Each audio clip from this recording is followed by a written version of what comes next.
Hey, everybody, welcome to another episode of Purple Insider. Matthew Coller here, and got a special interview for you with Carolina Panthers reporter Mike Kaye, who I've probably mentioned on the show a good 15 times over the last couple of weeks in regards to his reporting on Adam Thielen. So that is coming up in just a second. And then after we hear from Mike Kaye, I've got Michael Clay. So I've got Mike Kaye and Mike Clay from ESPN's projections on Adam Thielen. If you guys follow the fantasy football world, Mike Clay does an incredible job of keeping up with every single depth chart in the NFL and projections for every single player, which is wild. If you go to just type in Mike Clay ESPN projections or PDF, and what will come up is he's got everybody. He's got how many catches we think that Ben Urasek is going to have, or how many tackles Elijah Williams is going to have. It's a great thing that he keeps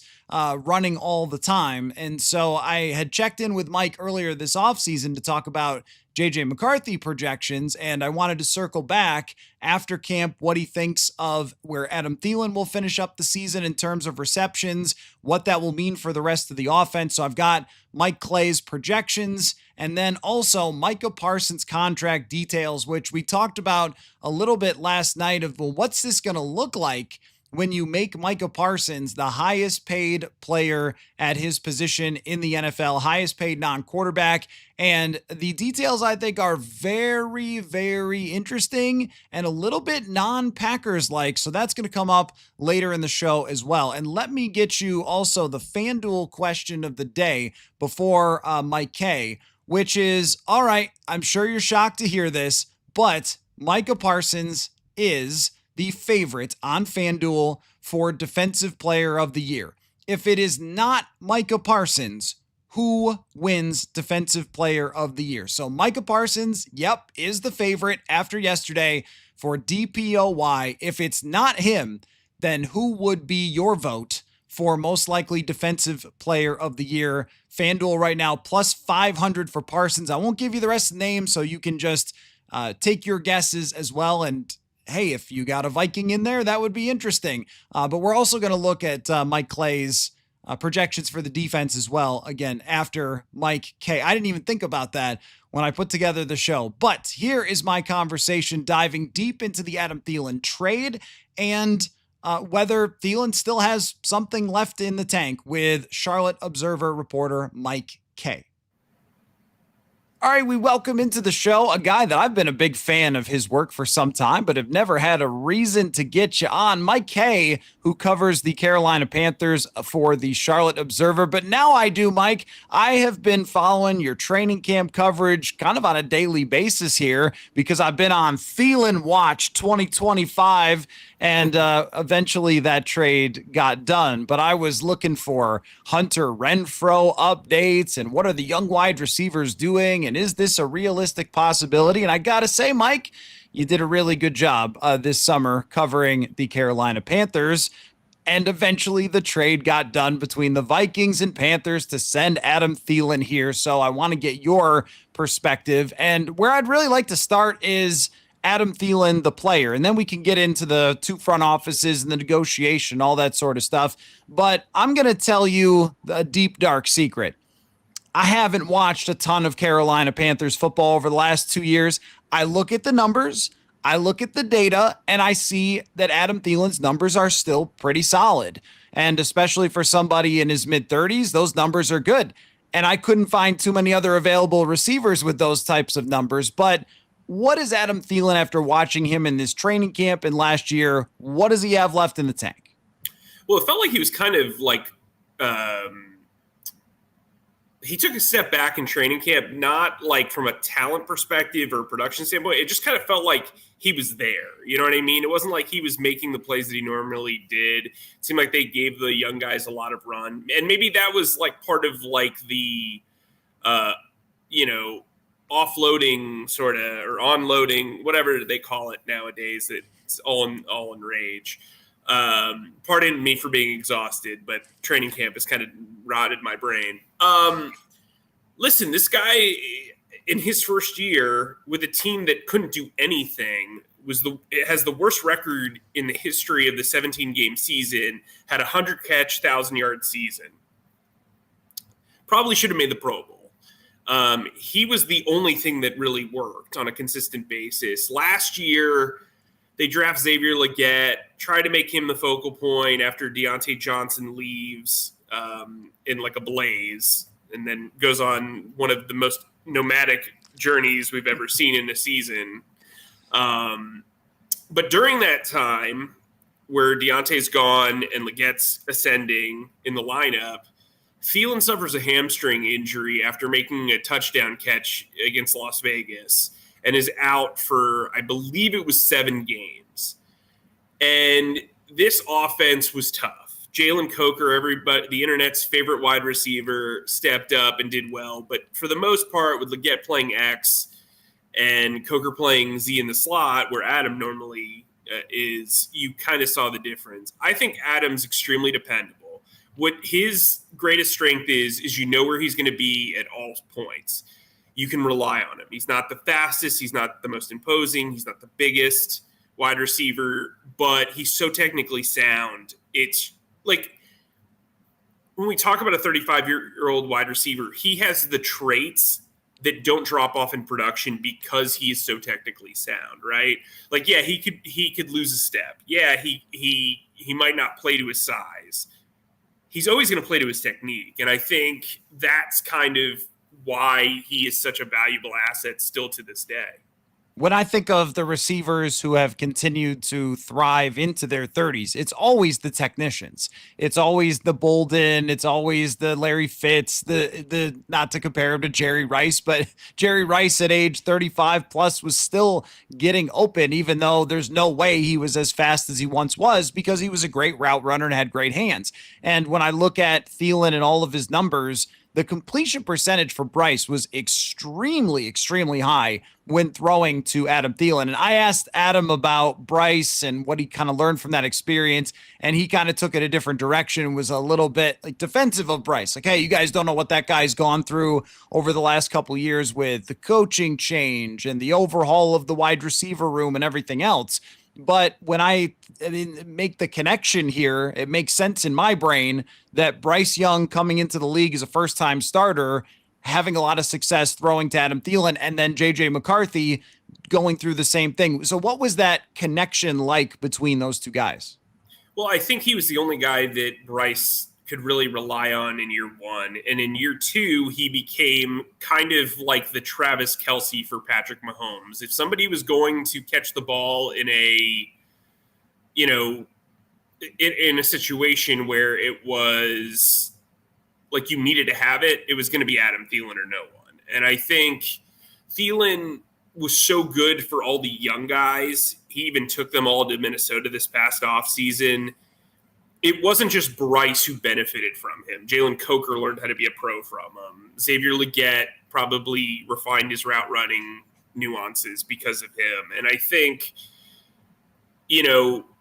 Bryce and Adam won less than 10 games together. But I think when he looks back on his career, and he said this the other day, he couldn't think of a veteran player that he could throw to that he'd want more or value more. And I think that's going to be Thielen's legacy on the field in Carolina, is that he was if Bryce continues to ascend, the guy that lit the match was Adam Thielen. Was there a downfield element to him left last year? Because when I look at his statistics, that 2023 season seemed like it was basically a tight end that he was playing, averaging under 10 yards per catch. But then last year, there's almost 13 yards per reception, which isn't far off from where Adam Thielen was in his prime. And I don't expect him to be Jordan Addison. I don't expect him to be, the next great deep threat for the Minnesota Vikings. But is that element still there? I mean, he's not running like slot goes he can still run a sluggo. Like there is like, he can get deep. I think he has to win very early in his route to kind of benefit from that. But yeah, he's still crafty. He can get open down the field. He'll run a post route every now and then. But like, I think what's been good for him is Bryce is very, very good at throwing to slants. Very, very good. And he can set you up for yards after the catch. I think that's why they feel very good about Xavier Legette returning to the Z spot, because he's going to be able to, not deal with press and then go. And I think there have been times, like, I believe the touchdown that he got injured on, Andy Dalton threw him like a flare down the seam. So, like, he's got it in him. I just don't know how consistent that would be. I think if you're going to put him at the Z position, he's probably not going to get as open as he would in the slot down the field, because he understands spacing so well.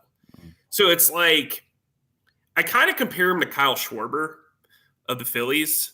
So Schwarber's always been known as this, like, kind of one beat, home run hitter. And what he's done this year is refine his swing so that he can hit doubles and singles and become a more complete. I think Thielen's done that over his career, and I think it's revived his versatility.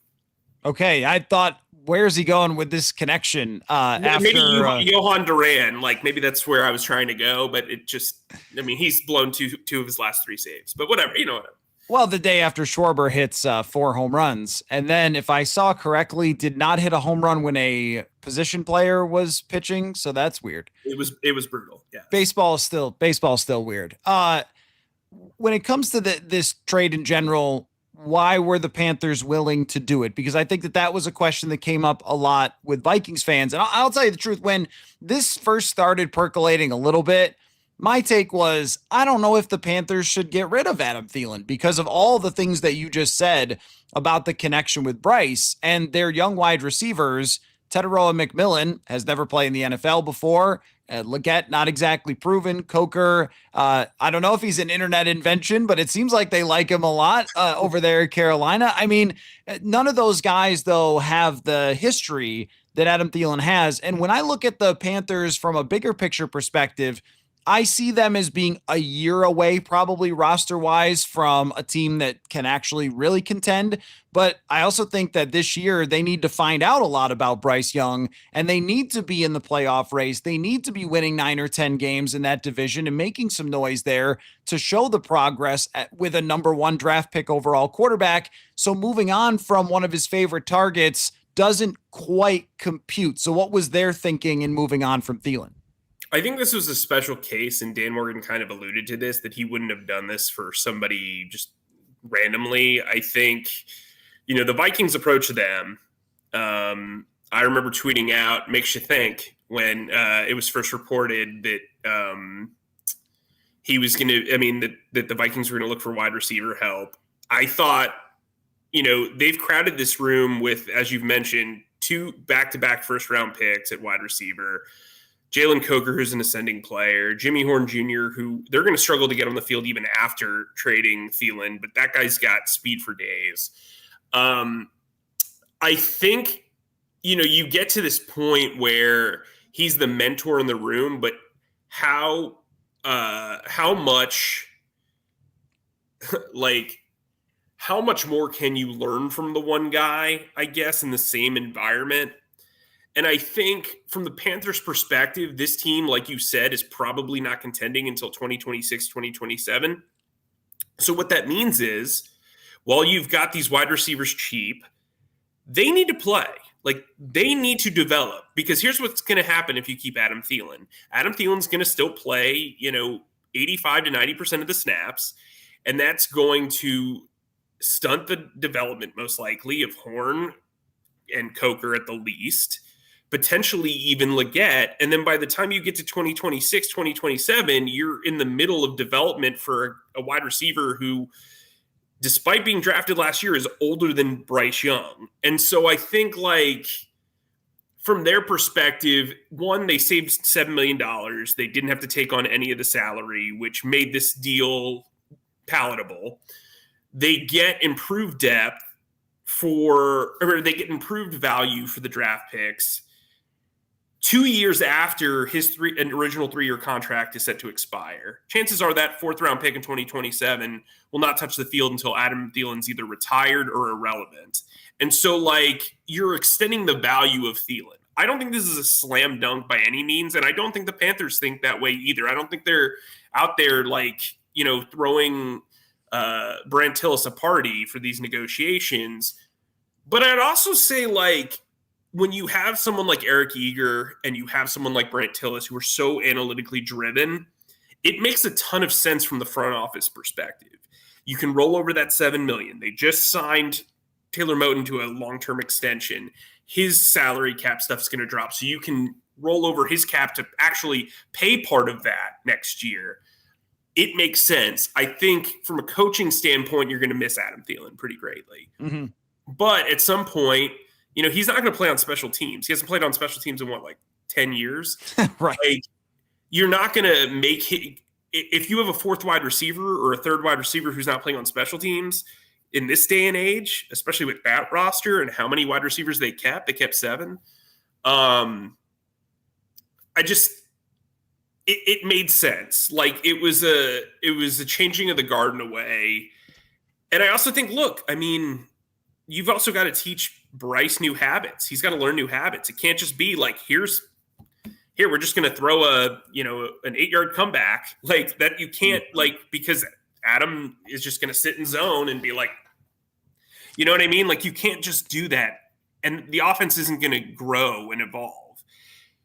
And I think it's going to be a tough loss initially. I think the first 4 games we're going to see it, like specifically in Arizona in week 2. I think that game's going to be very close. And they're going to have a moment where you're going to be like, yeah, you wish you had Thielen here. But I think long-term, the deal makes a lot of sense for them. I mean, all those things that you're describing, I mean, the Vikings are a year or 2 ahead of Carolina in their timeline, and Absolutely. Their quarterback needs exactly what you're saying. I mean, Justin Jefferson is going to be double covered. He's going to be downfield. It's sometimes it's funny because even though Justin Jefferson can make every quarterback look better, the throws are not always the easiest thing in the world because there's so much coverage dedicated to him. And sometimes you have to rip it through a tight window, or sometimes you have to just toss it up to him. And I think what any young quarterback needs, and JJ McCarthy could really take advantage of this, is easy buckets. Just keep a drive going, just get 7 yards on 2nd down and 6 and move drives and have a possession wide receiver. That's something that they really didn't have because Addison to me is more of a downfield receiver. Jalen Naylor is more of a downfield receiver. So it's kind of just Hawkinson and then Josh Oliver and then the running backs as being guys to throw underneath to. So I think that's really helpful. And it does answer the question of, like, was this because they thought he was washed, or was this because they thought the room was probably better off to move forward? It sounds like better off to move forward. In terms of the negotiations, I will say this, that number one, the Vikings got a 5th round pick for Sam Howell. So I think that helps a lot in this conversation. Sam Howell never played a game for the Minnesota Vikings, and they got a free 5th round draft pick. So I think that smooths it over a little bit. I also think, too, that these front offices, I'm sure, have their own little wins and losses categories. I'm sure that the internet with their Rich Hill draft charts and everything else, they love to add it up and say it was worth this, it was worth that, or whatever. At the end of the day, what the Vikings needed with their situation was Adam Thielen. And what the Panthers benefited from was a pretty good bevy of draft picks with a 5th rounder and a move down. But let's not lose perspective. This is just how I view this. Like, let's not lose perspective on what a 4th, 5th pick swap really is. I mean, let's go through the Vikings 4th and 5th round draft picks. They got their best pick was in the 5th, and it was Stephon Diggs. And since then, it's been 10 years. I don't think they've gotten anything out of a 5th round draft pick. So sometimes I think we do a little bit too much of that, a little bit too much of like, let's put this thing under a microscope and get down to the finest decimal, and the Panthers won the trade. Of course they did, because the Vikings were in a position where they had to do this. They needed it, but also they have someone who's going to be more helpful to them than Carolina. That's how I have viewed it. How have you looked at it? I mean, I've seen the Vikings draft picks over the last 4 years. I mean, what I would say is I think Thielen is the ideal guy for JJ to kind of develop. We saw what he did with Bryce. I think what he did with Bryce should be what every team looks for, that is developing a quarterback who is starting week 1. And look, JJ didn't play last year, so we'll count this as his rookie season. This is going to be his first year where he goes through the offseason and does all that stuff and plays on week 1. Adam Thielen is the absolute perfect guy for that. Do I think, this was the cleanest trade for them? No.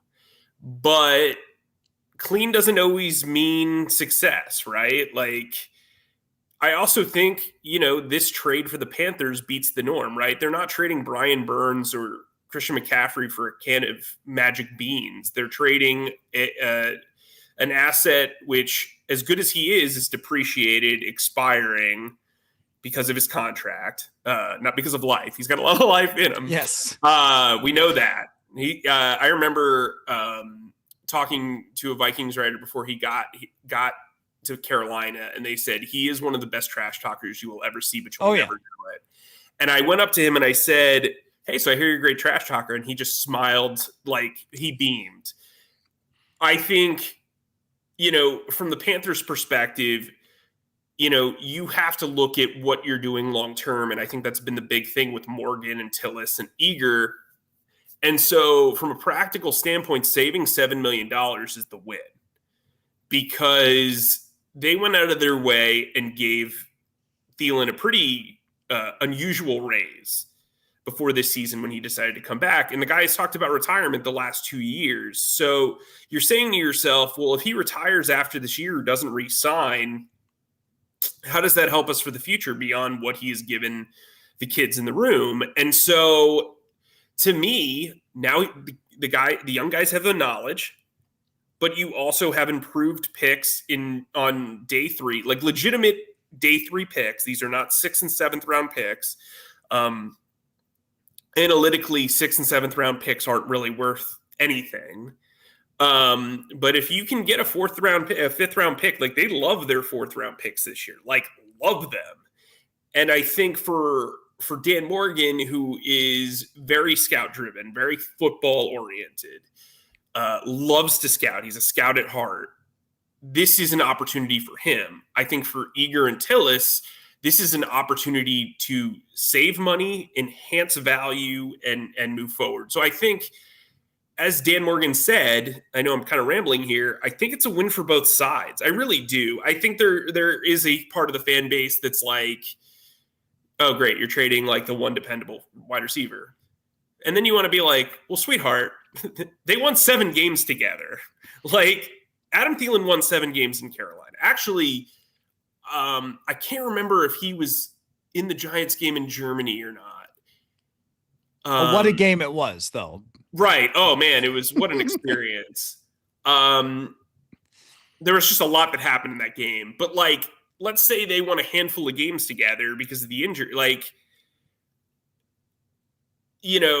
it's cool to have a guy who's productive, but when those stats don't lead to wins, it's, there's justification in saying, like, let's make sure our margins are correct. I think the Vikings are going to benefit tremendously from Adam Thielen. It might just be a 1-year thing. Maybe it's a 2-year thing. But, like, from a hypothetical standpoint, the Panthers couldn't just sit and wait for him to plan, hold out and retire, or think about retirement for 3 months and then develop their plans around him. That's just not good business. And so I think, seeing McMillan and all these other guys ascend in camp, and they did, they all flashed, it gives you kind of the vote of confidence to go with those guys. I also think that if you were the Panthers and let's say that you're 3-3 at the deadline or whatever, 3-4, and you're looking around going, what could we get something for? And maybe Thielen hadn't been as good or as productive or had been pushed down the depth chart a little. What are you actually getting for that? I mean, are you getting a conditional 7th round pick or something at the trade deadline? So this was a good time for them to do it. Fits with both teams' timelines, fits with what both teams need. And to me, even if the Vikings slightly overpaid, I think that it still just works for everybody. Now, I have to go back, though, because you've mentioned Eric Eager a few times. And Eric is in my book about PFF and was a many-time guest of this show.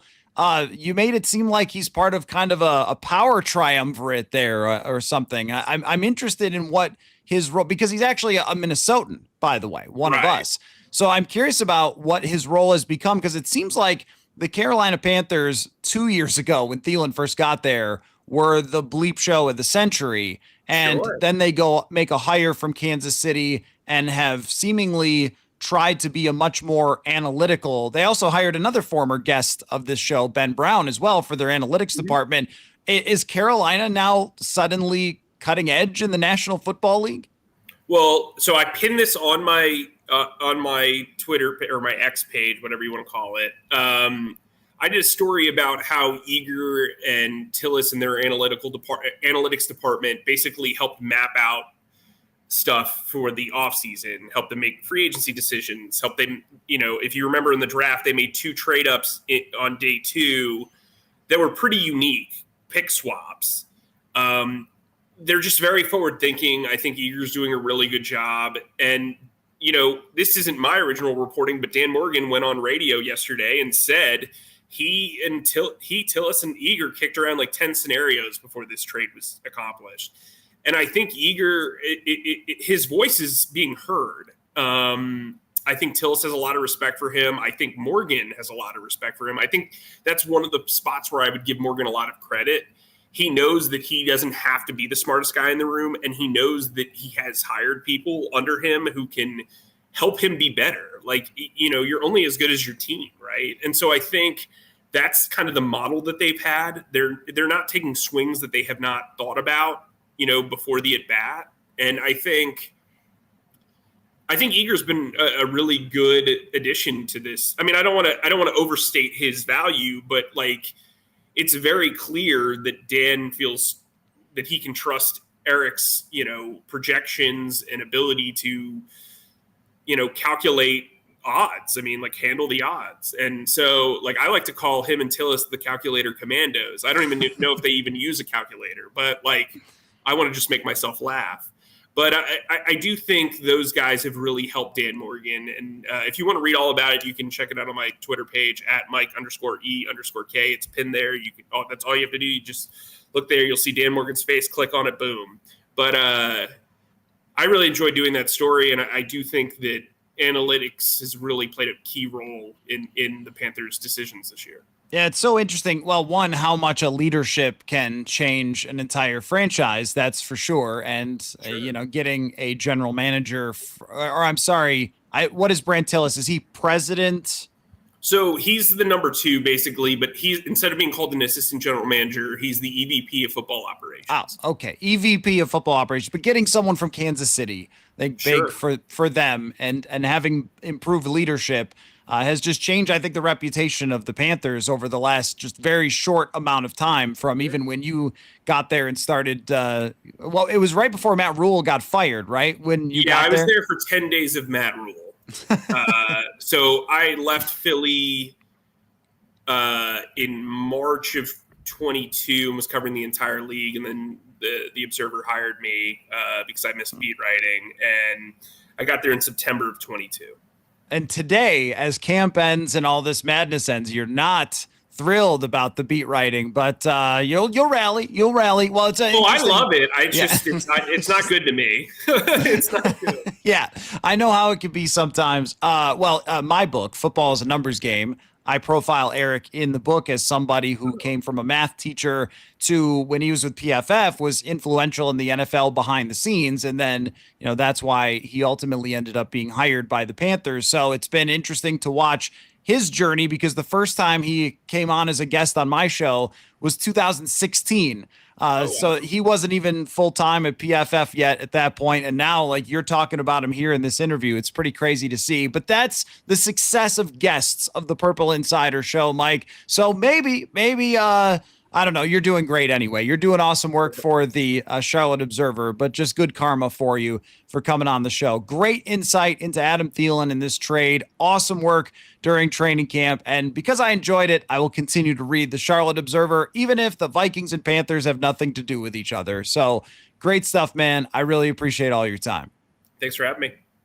There you go. Mike Kaye, Charlotte Observer, a great conversation. And I would suggest him as a follow on social media and his work if you're just interested in every NFL team and what's going on. That's what I try to do is with my social media. I try to just follow other beat reporters around the NFL. Sometimes I steal their feature ideas and I just, need to know what's going on around the league. And Mike is one of the best. So I appreciate that. And it is pretty darn cool to see guys who are former guests of this show now working in NFL front offices, although it would have been great to have Eric Eager come back on this show and talk about the Adam Thielen trade. Can't do that.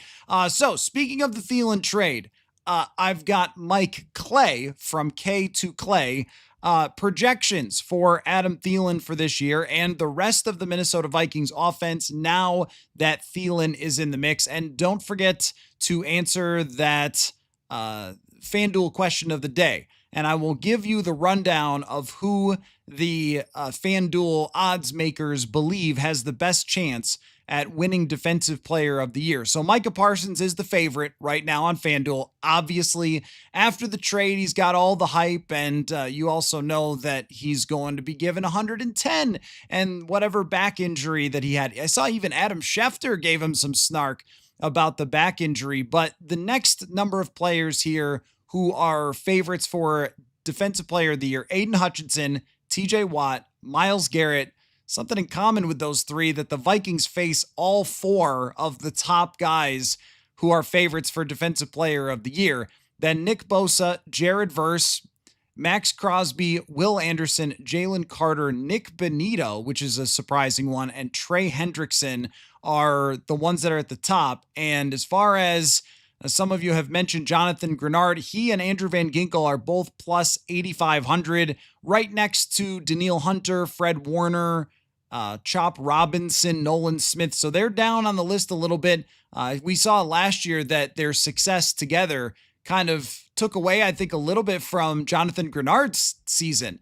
The fact that Andrew Van Ginkel was so good. So from those players, who do you think has the best chance to win Defensive Player of the Year outside of Micah Parsons? Also, questions, thoughts, comments. I got a few other things to get to here, but this is a pretty open show after you heard from Mike Kaye from the Charlotte Observer. I thought just a takeaway from him is what I was curious to hear is, did it sound like Adam Thielen still has it? And was it as good with him and Bryce Young as it looks on paper? Because sometimes with statistics, we know this and we try to sort through this on the show all the time. What is it really telling us? Are these stats telling of the actual performance, or is there context that's required, or what do we make of that? That's actually why I love analytics so much, not because I think it just hands me all the answers and then I don't have to do any other work. I think it hands me a lot to work with to try to find the answers that are as close to the truth as possible in football. So getting Mike's perspective, where he was saying that one of the reasons to move on from Adam Thielen is so Bryce Young doesn't use Thielen as his security blanket going forward. And he gets used to throwing to these other wide receivers in Carolina, where we're saying, JJ McCarthy, go use Adam Thielen as your security blanket. Throw to Adam Thielen as much as you possibly need to over these first couple of games. And I thought that the Travis Kelce, that comparison of what he was for Bryce Young, where it's with Patrick Mahomes, what Kelce has been for so long is just a guy that he always knows he can lean on. He can always find space in his zone. He can always run a quick hitch, and he's going to get 8, 10, 12 yards. And that Adam Thielen can be that for JJ McCarthy. I think that's exactly what the Vikings need this year, with the other receivers being more intermediate downfield, that they need that type of guy who can move the sticks or get a short completion just to get the offense going. And the connection between Thielen and Young being as strong as it was, well, now we're going on many quarterbacks who have succeeded with Thielen as their wide receiver. I don't think that it's any sort of coincidence that Adam Thielen was good with Sam Bradford. He was good with Case Keenum. He was good with Kirk Cousins. He was good with Bryce Young. And now he comes back with JJ McCarthy. So everything that you, I think, would have wanted to hear from a Vikings perspective from Carolina is what you heard. Not that he had lost it, not that he can't run routes anymore, he can't move, he's done, he's toast. That was not what Mike was saying about where Adam Thielen is there. And so I think that bodes well for him. Now, how well is an interesting question because Mike Kaye from ESPN, he has continually updated his projections throughout the offseason. And again, if you go over and you look at his projections, even if you just want to know team depth charts, it's great because that's where I go before games to prepare for the other team is I want to see his depth chart and where everybody's at on offense and defense. So I'm going to put it on the screen now. This is Mike Kaye and his projections for the Minnesota Vikings offense and defense for 2025 with camp and preseason in the book. So I want to start with Thielen, and then I want to go over some other ones that caught my eye from Mike's projections. So we'll start with Adam Thielen. He has Thielen at 45 receptions for 406 yards and 4 touchdowns this year, 62 targets, and Jalen Nailor only getting 8 catches on 13 targets. So this is where I would probably not expect it to be that extreme, but the way that Mike is projecting it is the 1, 2, 3 receivers are Jefferson, Addison, and Thielen, and Jalen Nailor is going to be pushed aside. I don't think that's quite going to be the case, especially if Nailor is healthy for week 1, and we're going to find out. As Kevin O'Connell said, there is a injury report that will be put out next week, and we'll get a chance to see the team do their warm-ups and individual drills. That's what we see during the season when we go out for practice, and we'll get a look at how Jalen Nailor looks. But I don't think it's going to be 45 receptions for Thielen and 8 for Jalen Nailor. I would guess that Nailor is much more toward 20, and I could see Thielen being at 35 or something. But I also don't think that this is a shocking projection either, because Nailor has just not ever really impressed. He had a couple of good weeks last year, had that really good game against Green Bay when they forgot to cover him. But aside from that, it's just been a lot of okay and stops and starts. This week was really good. The next week he disappears, that kind of thing for Nailor. Some of that is where he fits in the offense, but I think it's also the limitations of being one-dimensional. So I would push that number up, and I would push Thielen's number down a little bit. But I also think that it wouldn't surprise me if Thielen just became the straight-up wide receiver 3 and Nailor was only mixing in from time to time. Just to look at Addison and Jefferson, Mike has Addison at 59 catches for 732 yards. That's also pretty fair. Could be a little higher than that. Although if I say every person is going to be higher, then JJ McCarthy would be projected for like 6,000 yards at some point. So he has to have these things add up. And that's what I respect so much about Mike, is that he must take forever to get these numbers to add up to what they're supposed to. But 59 catches for 732 yards in 14 games for Jordan Addison would be a fair outcome. And Justin Jefferson, he's got at 1,400 yards, 10 touchdowns. That I would probably change. I still think in the red zone, it's going to be Jordan Mason. I think it's going to be TJ Hawkinson, Josh Oliver, Adam Thielen, Jordan Addison. I don't think that Jefferson's ever going to be that guy. And I heard Randy Moss talking about Jefferson and saying, hey, he's like on track to be one of the GOATs, and he's got to get in the end zone a little bit more. I know that Randy Moss was the best at getting in the end zone. I don't think that about Jefferson. It's kind of a Julio Jones thing where there's just so much attention on that one wide receiver. It's okay to score with other people. Now, a couple other things that stood out to me on these projections. So, what do you guys think? Good outcome? I mean, if the Vikings trade a swap next year and a 5th round pick essentially this year, and they get 45 catches, 400 yards, and 4 touchdowns out of Adam Thielen, that's a pretty darn good trade when they had nothing there otherwise. So Aaron Jones and Jordan Mason, this is where I strongly agree with Mr. Kaye. He's got a dead even 50-50 split between Aaron Jones and Jordan Mason, 806 and 825 yards, 825 for Mason. About the same number of touchdowns. I'd probably change that. I think that Mason will score more rushing touchdowns. 51 receptions for Aaron Jones and 3 receiving touchdowns for him. I think that split is going to be correct, that it will ultimately be about 50-50. As far as the tight ends, Josh Oliver with only 13 catches, I might bump that up a tad. But TJ Hawkinson, 80 receptions on 117 targets. I'm going yes with that because I think McCarthy is going to lean on him a lot. And then J.J. McCarthy. He's got 600 pass attempts for J.J. McCarthy. Man, that would be a lot. But it's not unrealistic in Kevin O'Connell's offense. 4,127 yards, 30 touchdowns, 15 picks to me is high 15 picks puts you at the top of the league for last year. Actually, let me look up. Curious, how many was the top interceptions in the league last year? I'm going to check this real quick because 15 seems like a ton of picks in the year 2025. Let me see. Who led the league last year in INTs? Yeah, last year, Kirk Cousins and Baker Mayfield were the league leaders in interceptions, and they had 16. Geno Smith had 15, and the next highest was 12. So I don't think that we're going to see J.J. McCarthy lead the league in picks. And then 44 sacks is a number that I think is way too high. I don't think McCarthy's a guy who gets sacked 44 times.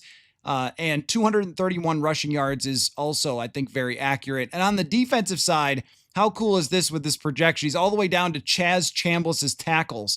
You got to love the dedication of this man. The only thing I'm curious about, so he's got Grenard at 9 sacks, Dallas Turner at 3.5. That one I might go a little bit higher. 535 snaps seems right, though. And aside from that, I think this is pretty good. I think Harrison Smith is, if he starts, doesn't play the beginning of the season, his numbers will go down snap-wise. But having Harrison Smith, Josh Metellus, and Theo Jackson all with very high snap counts and not so much Jeff Okudah, I think is very good in terms of projections as well. And I sent Mike a note. I did say, I think that Miles Price is going to be the punt returner. And if it's not Miles Price, then the next punt returner better arrive pretty darn soon because we're only a few days away from the start of the season. So after seeing those projections, 45 catches for Adam Thielen, 4,100 yards for J.J. McCarthy, how do you feel about those projections? William says he must think Naylor's injury is bad. Well, I think that what he's looking at here is probably that Adam Thielen is just a much better wide receiver over his career than Jalen Naylor. And his expectation is that, well, Naylor's been kind of just a guy throughout his career and that they're going to have Adam Thielen ultimately become wide receiver 3. I think that's mostly true. And coaches are like this anyway, where, you ask about, well, what happens when Addison comes back? And it's, well, we've got tons of options and this and that and the other thing. What I didn't hear in the answer was, oh no, we feel amazing about Jalen Naylor. We're good there. He's going to be right. And I think that Naylor didn't have the best camp. And then it's unclear what the injury is, but that also could have impacted that, or he might have just not mentioned it. I don't know. But I think that Thielen is just a better player. And so if they feel like he's much more trustworthy out there, he's still having a good season. The only thing that I could see happening is maybe Adam misses a couple games and Naylor ends up filling in and getting more receptions there. But it would not surprise me really at all if he ended up just taking all of Jalen Naylor's targets and the other two guys were the deep threats. And maybe, the clear out guy is important in this. And I don't know if you want Adam Thielen to be the clear out guy. So that'll be a challenge right there for Kevin O'Connell once Addison gets back, of how are you going to mix and match these wide receivers. So I wouldn't put Naylor that low on this as having 8 receptions, and I probably wouldn't go quite as high for Adam Thielen. I would be a little more in the 30s, but you're right. Somebody said, wow, 4,000 yards for J.J. McCarthy. I mean, that's a lot. That is a big projection for J.J. McCarthy. That means Mike Kaye thinks that they're going to be doing lots and lots of throwing. I don't think that they quite want that much passing.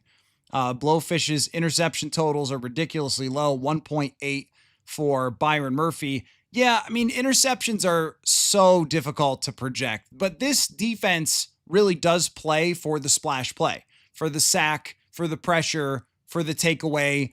And he did have 6 last year, but I remember going through the 6, and I think 4 of them were kind of just thrown right to him.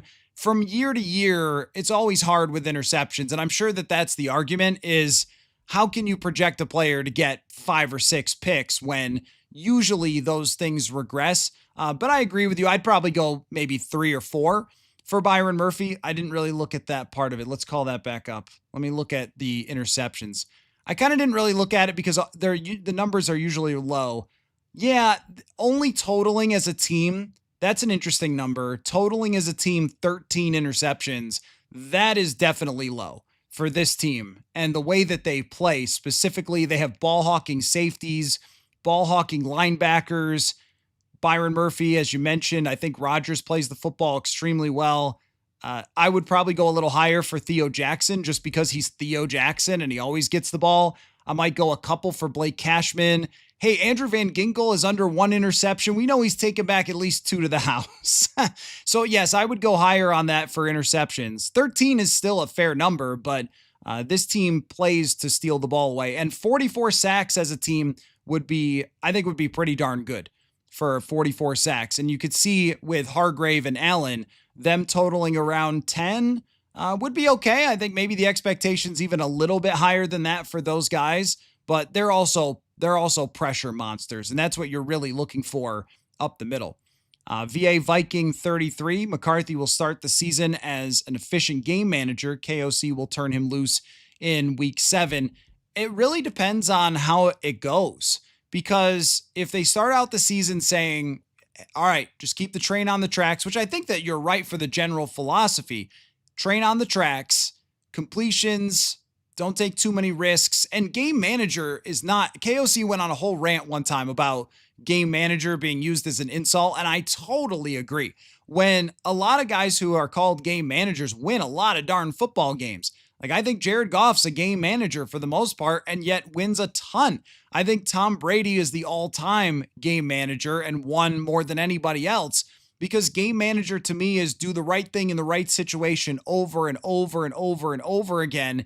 And if you make the right decisions time and time and time again in any sport, you're going to have a lot of success. So make the right decisions is what they're looking for JJ McCarthy. I don't think game manager has to mean, oh, the guy can never make a play.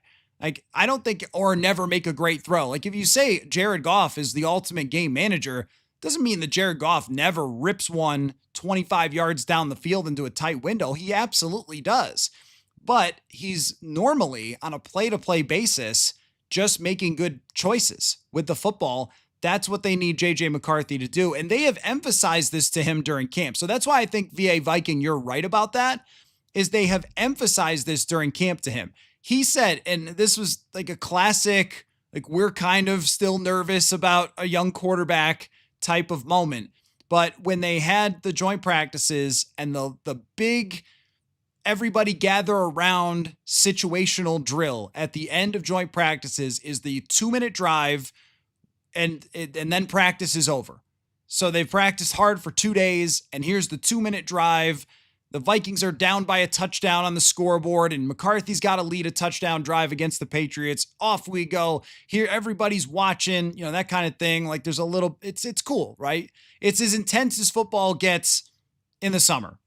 And McCarthy, at one point on that drive, threw the ball out of bounds, just had nothing, and just sort of tossed it away. And after, at the press conference, he said that the play, and he finished that drive with a great throw to Jordan Addison in the back of the end zone for a touchdown.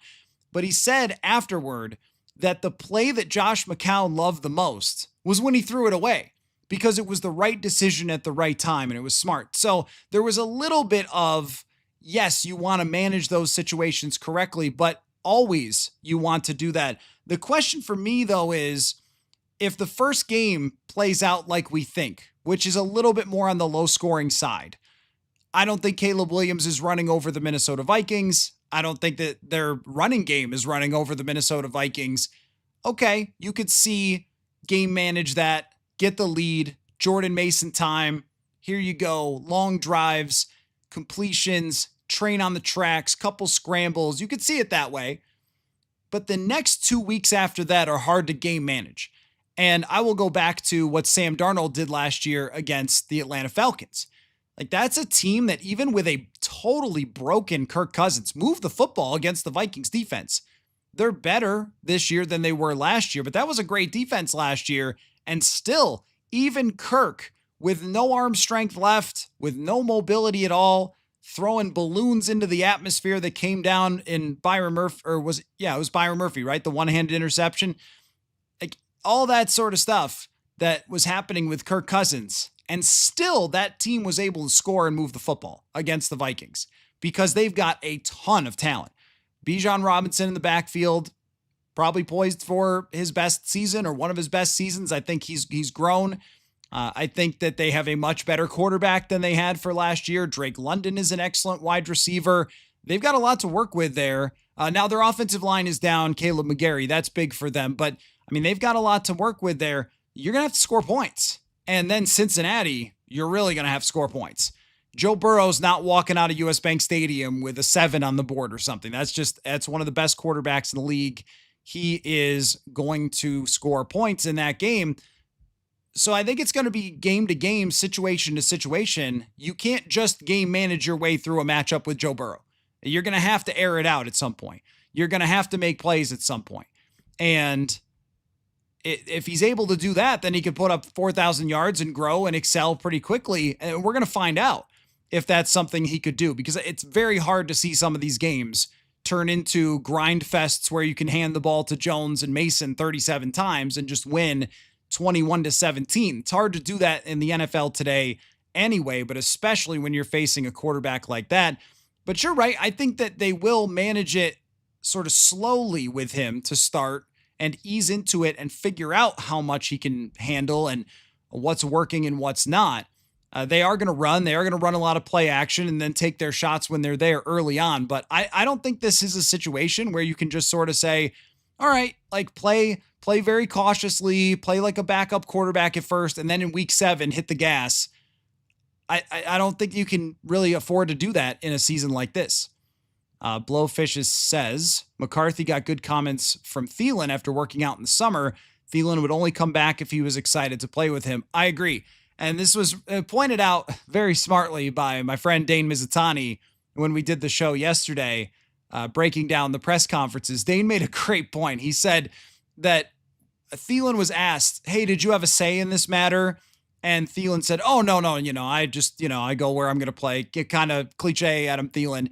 And then when he was asked about coming back to play with KOC, he said, well, I wouldn't have come back if it wasn't for KOC. And you're like, okay. So it sounds like you kind of did. I mean, if he hadn't wanted to come here and play with McCarthy and play with this team, he could have just retired. Adams made a few dollars during his career. He's at the age where he doesn't have to keep playing unless he wants to. I think that's a good point, that he would only come back here if he really wanted to play with McCarthy and if he believed in what he saw from McCarthy when they were working out together. And what I liked from Adam Thielen, what I heard was detail. You know that this is the trick of the trade here. As part of my job is to listen to a lot of press conferences and a lot of interviews and try to sort through what's meaningful and what's just kind of chatter, answering questions, like I said, cliches or things like that. And I always look for detail. So when we ask some coach, hey, what do you think of this player? And he says, that guy's just got to keep working. We're happy with him. He's got to keep working. That means that maybe not. If that coach says, dude, the way that he does, I'll give you an example, Jonathan Allen, the way that he does that hump move is crazy. The hump move is where you get to the outside shoulder of an offensive lineman with your right hand outside, and then you push back with the left hand. I think you can look it up, but they love this move that Jonathan Allen does. And so the coaches are like, man, that move is crazy, and we're loving what he's bringing. Then it's like, okay, I'm looking for detail. And when Adam Thielen didn't just say, oh yeah, I liked working out with JJ McCarthy, he said, I really like the way he thinks. And as we were working out and as we were running those routes, he was telling me the why, that here's what we do in the system. Here's why we think about this route this way. Here's our thought process. That sort of detail kind of tells me there's a connection there already. And Thielen is just a super football nut. I mean, he loves all of that stuff. He wouldn't be here if not. He is a technical master of that position. So it seems like there was some legitimate synergy there from the start, and that's going to be tested at the beginning. But if there's anybody that you trust to be ready within 2 weeks, I mean, Thielen, it kind of reminds me of when TJ Hawkinson did it. Like, it's not impossible to show up at a team at the last minute, but you gotta be up there in your football IQ. Susan says Thielen only played 10 games last season, so they could decide to save him by using Naylor too. Yeah, I agree with that, Susan. As much as Kevin O'Connell has raved for years about Jalen Naylor, he has liked that guy for a really long time. I don't think that he's just going to straight bench Jalen Naylor for Adam Thielen. It's going to be a much more situational type of thing.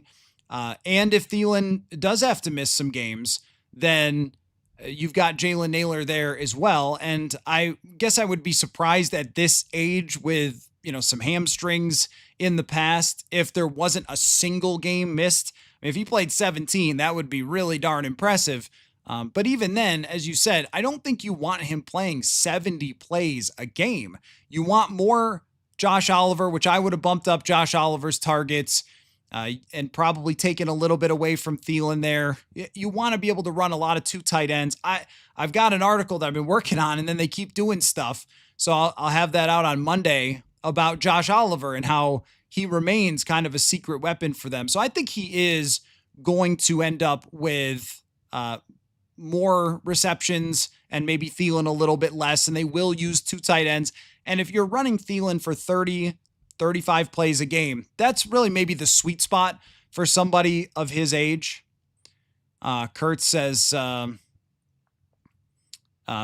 play action to Mason. If play action to Mason means anything, then JJ will get big plays. 4K becomes very doable. And last year, this is another number that I can pull up here, but the Vikings were very successful. I'll get this number for you in running play action. This was something that I wasn't all that impressed by early in the KOC era. It seemed like he just did not lean into play action passing as much as maybe he should have. But last year with Sam Darnold, Sam Darnold had the 3rd most yards last year when running play action. Now, a lot of play action is throws that go down the field, and that was Darnold's specialty, but it's also a lot of scheme. It's a lot of, hey, if you scheme it up correctly, someone's going to be open. Just for example, Bo Nix was one of the tops as well, because Sean Payton knows you're using a lot of that scheme to get guys open. Jared Goff is a great play action quarterback, but that was also Ben Johnson using play action almost 40% of the time with Jared Goff. So last year was about 30% for Darnold. He was 3rd in yards, 16 touchdowns, 3 interceptions, and his quarterback rating with play action was 129.4. Wow. So I think that play action game, they found something last year with Darnold that they want to carry over. And I was very impressed during training camp with the way that JJ McCarthy handled play action passing. I thought a lot of his big plays came off of play action. So they do need Jordan Mason to be as good as advertised, and Aaron Jones too, to work that play action game. And I know that there was, it's sort of funny, like there was a study a long time ago about how you can still succeed with play action even if you're not a good running game. And I agree with that because Sam Bradford was a good play action quarterback and they couldn't run it all in 2016, but that doesn't mean it doesn't help at all. I think it does help quite a bit for your opportunity to do it and how afraid the defense is. And Jordan Mason is a guy who certainly helped San Francisco last year and is a strike fear into the opponent type of player. Blowfish says, who was the safety that was released by the Patriots? That was a shocker. Jabril Peppers. Jabril Peppers, well, I've got my PFF up here, if I'm not mistaken, was one of the top safeties in the league last year, and he ends up getting released. There must be a problem with the character issue. So he only played 372 snaps last year, but even in 2023, when he played 955, 87 PFF grade, 82 PFF grade. Like, he in New England became the player that everyone thought he was going to be when he was a second round draft pick. And it has to be on the personal side because this guy's skill set is phenomenal and he's dynamic, a guy that can play pretty much anywhere. There was talk about, last year he split all of his snaps. He almost had like a Josh Metellus like split over the last couple years. 134 snaps in the slot, 400 in free safety, 200 in the box. I mean, he's a really good player. I'm not exactly sure what happened there. I mean, I don't think the Vikings can have any interest in Jabril Peppers, but that was a big surprise to see that happen. Let's see. I see it's been a long time since Christian Ponder's name has come into the chat. That has been a long time. I guess you never know. Well, Christian Ponder did get them to the playoffs once, I guess. I'm just kidding. As a game manager for Adrian Peterson running for 2,000 yards, I don't think it needs to be that kind of game manager. I think J.J. McCarthy will actually throw the ball more than about 5 yards through the air. VA Viking Cousins was a game manager and lots of wins for us. The thing about Cousins is if you take a lot of what Kirk Cousins did and then you add athleticism to it and you add aggressiveness to it, because I think that was a frustration for a lot of coaches with Kirk Cousins, is that he understood that he did not have the strongest arm. And I think that he would try sometimes to avoid having to push the ball into tight windows because he knew that he didn't have exceptional velocity, and it took him a while to get the ball out. It took a pretty big windup to get that body to push the football at the type of velocity it needed. Now, that's not to say he had a bad arm overall. It just took like an outfielder where they're going to wind up and throw all the way to home, where shortstops can just catch the ball and then whatever platform they're on, throw it over to first base. I think J.J. McCarthy has a lot more shortstop in him. I think he's got a lot more running ability in him. And that's where if you do game manage and you do play a little bit risk averse and then occasionally hit the shot off play action and you make plays with your legs, you make a couple plays on the run when the pocket breaks down, which I think is one of his strengths. And you've got yourself a pretty darn good quarterback if you do all the other stuff that Kirk Cousins did. Kirk was very accurate, though. That's something that McCarthy is going to have to get to that point because Kirk was a very, very overall accurate quarterback. William says, JJ seems to be following his reads. If he continues to do that, I predict great things for him. It's amazing how it works because it's so hard to actually see your reads and see the field and go at lightning speed.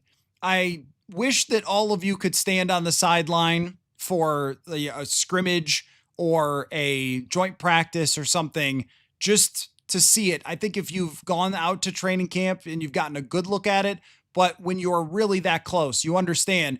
We criticize these quarterbacks. Oh, why are you holding on to the ball? Why get rid of it? It's so easy from over here. When you stand on that sideline, it's like, okay, I get it. This thing is moving lightning fast. And I think that's why you draft J.J. McCarthy, because he gets rid of the football, because his brain works fast, because he sees the field well. And that's what comes through with going through the reads. Anybody can go through the reads, but you got to go through them quick and you got to see where you're going with the football. And a lot of people at this level, a lot of quarterbacks at this level just kind of end up panicking. And I don't think that that's J.J. McCarthy. Luis says, luckily the Bengals defense is terrible still. Yes, it is. Trey Hendrickson will be problematic. I have no doubt about that, but it is still going to be terrible. I am interested to see just how different they are schematically. That might be the one potential issue, is that they are different schematically from last year. So it kind of throws out a little bit of the tape, and it's only in week 3. So their new DC is going to be dialing up different things than they were doing in the past, but they just don't have a lot of talent on that defense.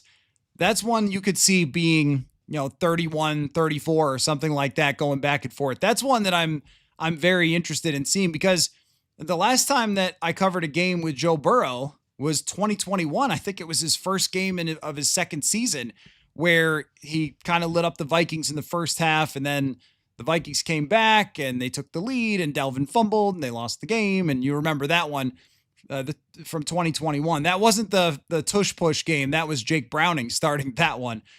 So it's been a while. I have not seen the peak full grown version of Joe Burrow, and him versus Flores. These first couple games are pretty cool from a scheduling standpoint. Michael Penix versus McCarthy, the two guys that were very, very close in the draft. We'll never know if KOC would have taken Penix or not. That team's pretty stacked. So it is not the easiest start to the season, but from a, put it on the marquee, there's some really good quarterback battles with JJ McCarthy. Kurt says, we have not yet realized how great of a pickup Mason is and will be. That I totally agree with. And I was thinking about, like, today, just what are my big takeaways from this whole off season, like from training camp and everything we've seen, big picture. Like, what do I think that is maybe different than when it happened? When it happened, I thought, well, this is a good pickup. Jordan Mason, good running back. But the more I saw him, I thought it's not a good pickup. It's a great pickup of Jordan Mason. And he could be 100% like the RB1 as we go forward. Not that they're going to bench Aaron Jones, but if Jordan Mason looks like he did throughout this year, he could end up with more carries than Aaron Jones. And the mixing and matching, it might be a little more leaning on Jordan Mason when they're winning. And if you're up by 10 points in the fourth quarter, it might be Jordan Mason time. He might be kind of the closer. Seek Jesus 27 says, predicting fewer than 12 interceptions on the year for JJ. He should be good there. I mean, if you're throwing 15 interceptions in the year 2025, it's been a pretty rough ride for you. And I think that's probably somewhat based on, he's also got him throwing 600 passes. And I'm also curious, since I have my number sheet up here, how many quarterbacks threw 600 passes last year? This is what I like about Mike Kaye, though, and his projections is I think he goes for it. I don't think that he just gives you the most milquetoast, whatever type of projections. I think he takes the real swing at it. So there was only one quarterback last year with over 600 passes. I would be shocked if JJ McCarthy got to 600 passes. So if he gets to 600, then it throws 15 interceptions. Like, the interception percentage is not that high. And I guess that's possible. I would put him much more. I'm looking at quarterbacks from last year. Sam Darnold threw the ball a ton and he got 545 passes. I think that 2022 season probably shapes a little bit of that, but every game was a shootout. They went to overtime sometimes. I mean, it was nuts. And that's how Kirk got to like 700 dropbacks. But I'd be very surprised at 600 passes. Bo Nix threw 567. Baker Mayfield threw 570. Matthew Stafford 517. CJ Stroud 532. I think it's over 500. I don't think it's quite over 600. So he should end up with, if he ends up with 10 interceptions for a young quarterback like this, that's pretty solid. If he ends up with 15, that's going to end up being a lot. 15 and 44 sacks is going to be hard. I don't think it can be either one of those numbers if you are winning 12 or 13 games. I don't think it could be either one of those numbers. Jay Deasy says, sounded like the Panthers GM said Thielen was begging him to trade him back to Minnesota. He might have been. Look, if you live here, I know I have a lot of people outside of Minnesota who love the Vikings and love that you're here listening, but for the locals, you get it. All of you folks, I learned this when I moved to Minnesota. It's its own unique culture, and there's no place like it. I love it here. That's why I started Purple Insider and didn't just go get another sports talk radio job or go get another NFL beat reporter job. That's why I stayed here, because I love it. This is the perfect state for me and my dog and my wife and everything, even though when winter arrives, maybe I won't talk like that. Today was beautiful outside, but you get it if you're here. If you're from here, you'll always say you're from Minnesota. So Thielen, Mankato, Vikings, his heart's here. His family's here. He's 35. I'm sure he wanted to come back. And he even talked about how difficult it was to move his family there and not have the friends and family that they had been close with for so long. So it was a challenge for him. And yeah, I mean, if you're going to just go finish your career somewhere, make it your home state, make it your home team, he's going to be in the Ring of Honor at some point. Like this is it's a coach he knows. Justin Jefferson and him are very close. I mean, it's a great situation. Plus, I think, Adam knows ball. The Panthers aren't winning the Super Bowl this year. They're, I think, on the rise, but they're not winning the Super Bowl this year, and he knows that. So he wanted to take one more shot with this team. I don't have any doubts about that. If he hadn't been traded, he would have done his job and he would have kept playing, but he wanted to be here. There's no question. Roland says, you guys forget O'Connell trusted Darnold enough to be pass happy. He will not hold back with McCarthy. You know that he trusts McCarthy more than Darnold. At the end of the season, they were pass happy. At the early part of the season, it wasn't quite as much. But that was my point. I'm not saying they won't be pass first. They will. They threw 35 passes one night with Josh Dobbs. They're going to be pass first.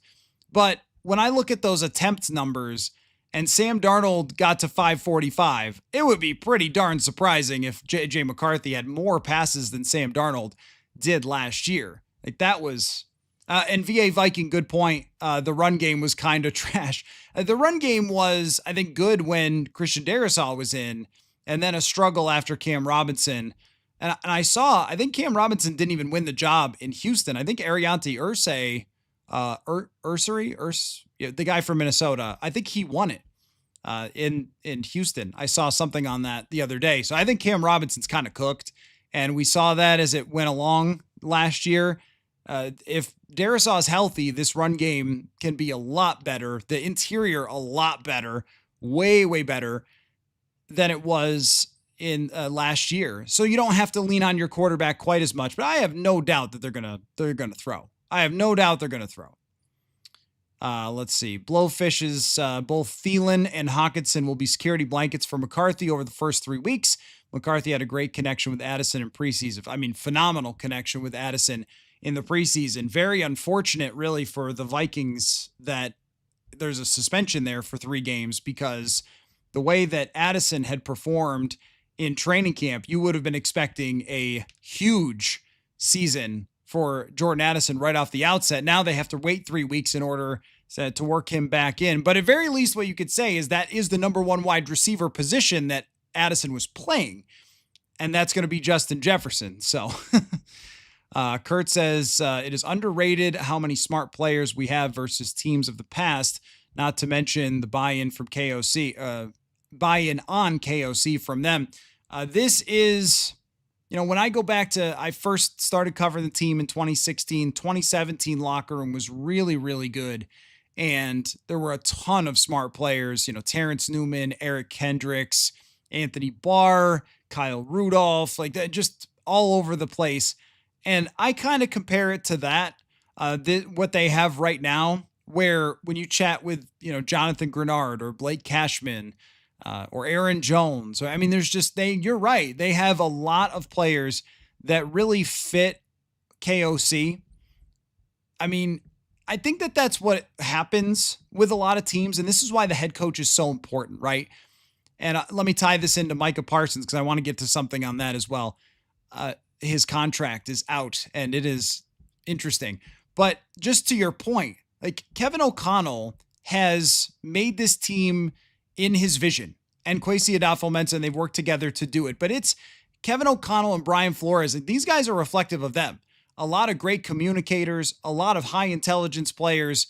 On the defensive side, the guys are half crazy like Brian Flores, and I mean that in such a complimentary way. Like he's an intense guy who's always wanting to push the limits, and that's how a lot of these players are.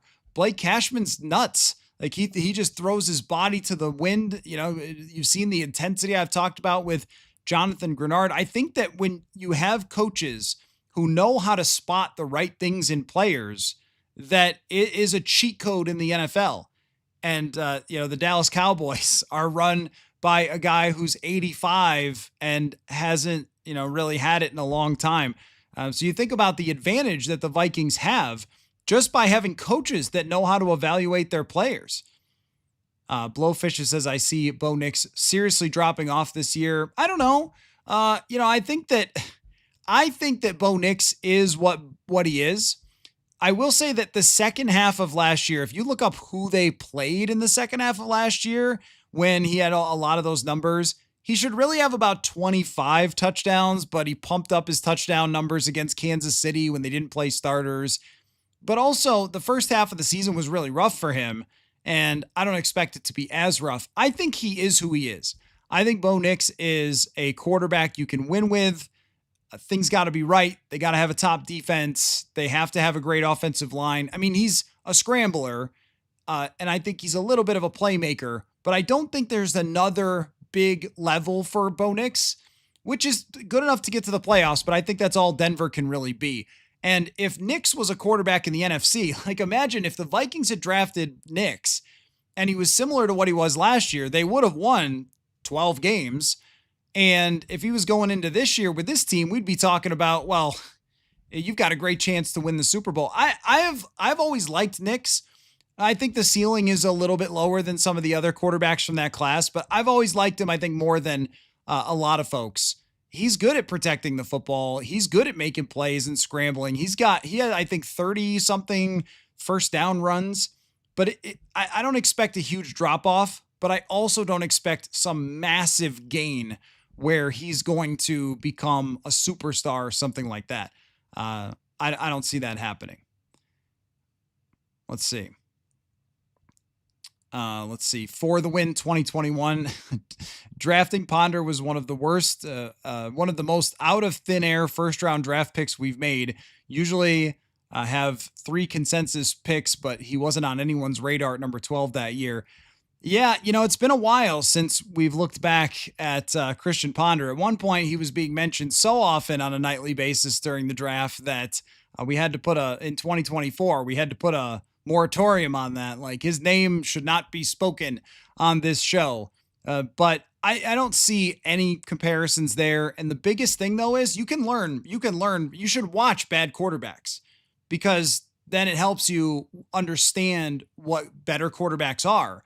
And even when watching Max Brosmer, so the first time that we talked about how good Max Brosmer looked was literally minicamp. And that was, there's no pads, there's no physical contact. And it wasn't just me, it was, Dane Mizutani, other reporters, like, Max Brosmer looks pretty good. The thing that he has, and JJ McCarthy has, is confidence and also timing and rhythm. Like, they understand the offense, they understand what they're looking at, and they have confidence to throw it where it's supposed to go. And when you watch either one of them, they make a lot of throws before receivers break out of their routes. I mean, when McCarthy had a nice completion in the preseason game to Jordan Addison's not even out of his route, and he kind of gets tripped up a little bit, but he's not even breaking yet. And the ball is being released and put to a spot, and then he breaks out, kind of has to lean down and catch it. Brosmer had a few of those. When you watch the bad quarterbacks and you go back and watch Ponder, he's not throwing with anticipation. He's not throwing with confidence. He doesn't look in command. He's looking like he hopes every play is a run play. And that is just not what we saw from JJ McCarthy, as all of you are, still haunted a little bit by Christian Ponder. But that was not what we saw from JJ McCarthy so far. Let's see. For the win 2021, does Mason remind you of Ontario Smith's running style? I'm going to have to tell you the truth on that one. I have watched old Vikings games with Ontario Smith, but I don't know that he reminds me of his running style, because Jordan Mason is just so physical, but I can't pinpoint. I'll have to watch an Ontario Smith game. I can't pinpoint his running style versus Jordan Mason at this moment. I think Mason is extremely violent as a runner and is extremely hard to tackle. And the numbers back that up, that he was at the top of the league in terms of breaking tackles and creating more yards than were there. So I don't know if I wouldn't make that comparison. I don't want to go as far as to say that he's like Marshawn Lynch, because that's crazy, because Marshawn Lynch is a borderline, if not Hall of Fame player. But it reminds me of that style, that he's not tall, but he's very thick, and he just runs really, really hard. Like, he has no regard for human life. So there's a lot to like there. Mama says, did Mason look better than Aaron Jones in camp? Yeah, I would not judge Aaron Jones by camp, though, because Jones looked great catching the football in camp. That's not a guy you want to be doing too much in training camp. That was part of their plan when they got him last year, was you don't want him doing too much in training camp. You want him to be 100% healthy going into the season. So they used Mason a lot to get him ramped up in the offense, but Jones was only in intermittently. He has been around for so long. He doesn't really need that kind of training camp. I thought Jones looked good, though. I thought he still looked pretty spry when he was out there. It's a good duo. If Kevin O'Connell can't run with these guys and this offensive line, then he just can't run. This is where it'll truly be tested, because there's been lots of reasons in the past 3 years why they haven't successfully run the football. There is no excuse now. Scott says, Matthew, by continuing to believe 11 wins, likely you must be optimistic about our 10 games versus playoff contenders. Those games are highly likely to be one-score games. Well, here is what I know, Scott, is that from year to year, the playoffs, they change. A lot changes. People get injured. The schedule, I looked at this closely with how good we are at predicting schedule strength. The answer is terrible. We are terrible predicting anything with the National Football League, outside of the only thing that is ever consistently predictable in the NFL is that teams with unbelievable quarterbacks will be there in the playoffs. That's it. And by unbelievable, I mean only to the level of Josh Allen, Lamar Jackson, Patrick Mahomes. Those guys start the season with 11, 12, 13 wins. They will be there in the playoffs. Their legacies are defined by that. And everybody else is rising and falling. And sometimes, there are quarterbacks who get hurt, things like that. I mean, by the time they face the Dallas Cowboys, what does that even look like? By the time they face the Packers, what does that look like? I mean, last year, oh man, the beginning of the season, CJ Stroud, they're going to really be tested. And then it turned out that Stroud's offensive line didn't know how to block, and it ruined their offense for the entire season. I mean, you just don't really know how it's going to turn out. They were playoff contenders last year, but go through the NFC year by year and tell me how many teams get back time and time again. So I'm not saying it won't be a hard schedule. I think it will be. But it's hard. It's just so hard to guarantee. I'm not making a wins prediction based on the strength of schedule as much as what I think of the actual football team. But you're right. I mean, there's a lot of teams that have good quarterbacks. I mean, when you're facing Lamar, when you're facing Burrow, that is tough. But I am going to continue to say that they have built a strong enough team to beat contenders. I was thinking about this the other day, as we talk about projections and stuff like this. When Kevin O'Connell has had either Kirk Cousins or Sam Darnold in at quarterback, you know what his record is? It's 31-11. I mean, Kirk won 17 out of 25, and then Darnold won 14 out of 17. Is that right? So is that 31-11? I mean, there's pretty good reason to think that this team can win games against just about anybody. I'm sure that some of those teams made the playoffs over that time. Jay Deasy says, no way JJ throws 600 times when KOC wants to run the ball more this year. I mean, anybody throwing 600 times would be a lot. Traveler says, Matt, are you concerned about McCarthy's interceptions? Seems guaranteed at least one per game. No, I don't think he's going to throw one per game. A little bit when it comes to the accuracy of just the sometimes, and I talked about this with Zulgad the other night, just about how every once in a while there's a throw where you go, what happened, man, on that throw? Why did that one fly 50 feet over somebody's head? But I mean, that's only the occasional throw, and those don't always end up in interceptions. Just the way offenses are designed now, I would be very surprised if he got to one interception a game. That means that your season's probably not going the way that you need it to go. And he wasn't an interception machine in training camp. There were a handful, just like there were with Kirk. There was a practice, and this is how it's so hard to tell. There was a practice at the end of 2022 where Kirk threw 5 picks. And then, he had a good season and they won 13 games. So, Mama, where did I grow up? I grew up in Buffalo, New York, and I was there until the year 2016.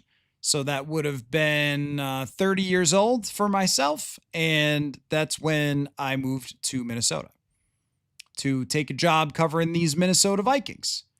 And what the Bills fan thing comes up, oh, you need to catch up on your Purple Insider lore. So yeah, I was working in Buffalo media covering the Bills and Sabres, and then I got the job out here for 1500 ESPN to cover the Vikings. That, for all intents and purposes, changed in 2020, and that's when they removed a lot of our jobs during the pandemic, and that's why I started Purple Insider.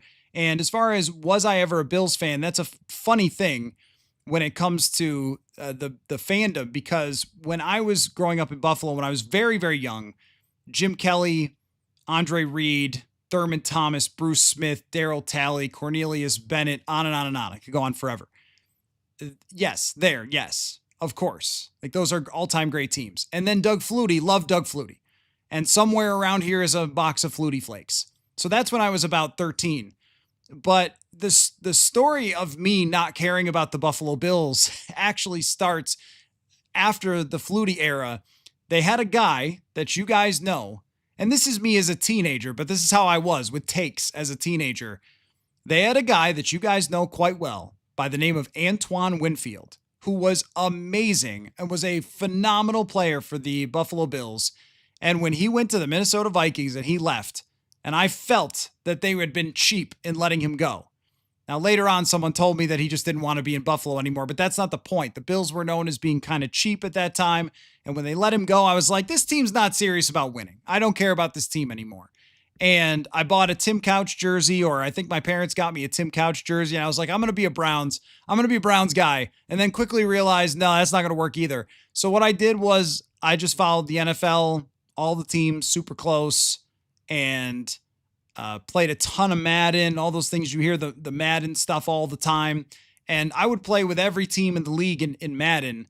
And so, it's always been like that. And then, you go to journalism school, learn about objectivity, all that sort of stuff. But really, from the time I was, 13 or 14, I was just all about the NFL. So when you talk about players from the late 90s, early 2000s, that's why from every team, when I got here, a lot of the people were like trying to teach me Vikings history. And I was like, oh, I know those guys. I know Chris Hovan. Like, I know Al Noga. What are we talking about here? I know Henry Thomas. He was a beast. Remember how Henry Thomas used to line up, sideways? Like, you guys remember that. They were a little surprised because I was just so obsessed with the NFL. So that's why this is so great for me to continue to talk with you guys about football every single night. Is just my favorite. Okay, the Parsons contract coming up in the comments. Let's get to that because that's something I haven't brought up. And a reminder about that FanDuel question of the day. If you have not answered that yet, Micah Parsons has been bumped up to the favorite for Defensive Player of the Year. Not surprisingly. Who do you think it will be? Who do you think will win Defensive Player of the Year? Who would your favorite be if it's not Micah Parsons? So Jay Deasy says, how can the Packers commit $100 million a year to just two players? They're going to be up against the cap. Well, I'm glad you asked because overthecap.com has now the contract details for Micah Parsons, and here it is. This is from overthecap.com. Jason Fitzgerald does an amazing job, and I have asked sources in the past, hey, is it a good idea to use Over the Cap? And the answer was definitely yes. So this information is as close to accurate as it can be. And as you see here, very interestingly, Micah Parsons this year will have a cap hit of just under $10 million. And then in 2026, it goes up to 19.2. In 2027, it goes up to 26.8. Why is it that none of these numbers are 47, which was initially reported? Oh, that's because after 2027, his cap hits go up to 64 and 68 million. And then there are 2 void years. Now, how in the world can they do that? Well, that's complicated, but you'll notice that all of his guarantees are jammed into the first 3 seasons of this deal. And then it sets up for renegotiating the deal. So if you are a person that in the past has said the salary cap is fake, well, this is probably a good day for you with this contract. Now, those numbers are still pretty big, and those numbers are going to be challenging to work around. And eventually, as you can see, they will mean something, whether it's void years or if it's dead cap hits or it's another contract extension that's huge. But this is full cap manipulation. And this is actually one thing that has come up with Roger Goodell and the owners' conversations about, the amount of cap manipulation that is able to be done. This is cap manipulation at its best, and credit to them that they understand, the Green Bay Packers, that this is their go time. Like this, they've got their quarterback in his prime. He's not yet crazy. I mean, he is expensive, but his cap hits are going to go up in the future. When you look at their 2026 cap hits, I mean, they've got, I think I counted maybe 6, 7, 8 players over 10 million, 4 or 5 of them over 20 million. I mean, they've got a lot of very expensive players coming up in the future, and they will not have a lot of room to do much. But they have jammed this Micah Parsons contract into the next 3 seasons. They have created a window for themselves of the next 3 years, and that is when they're going to have a chance to win, because if you look at that thing, it's pretty reasonable cap hits for a player of his caliber for the next 3 years. And then after that, that will have to be, and they know this. They know this. It's going to have to be probably a full teardown of that roster and all their key players. But if you were hoping that after this year, the Packers are completely screwed cap-wise because of Parsons and Love, they're not. They're not flexible, and they're not in an amazing position, but they're not screwed.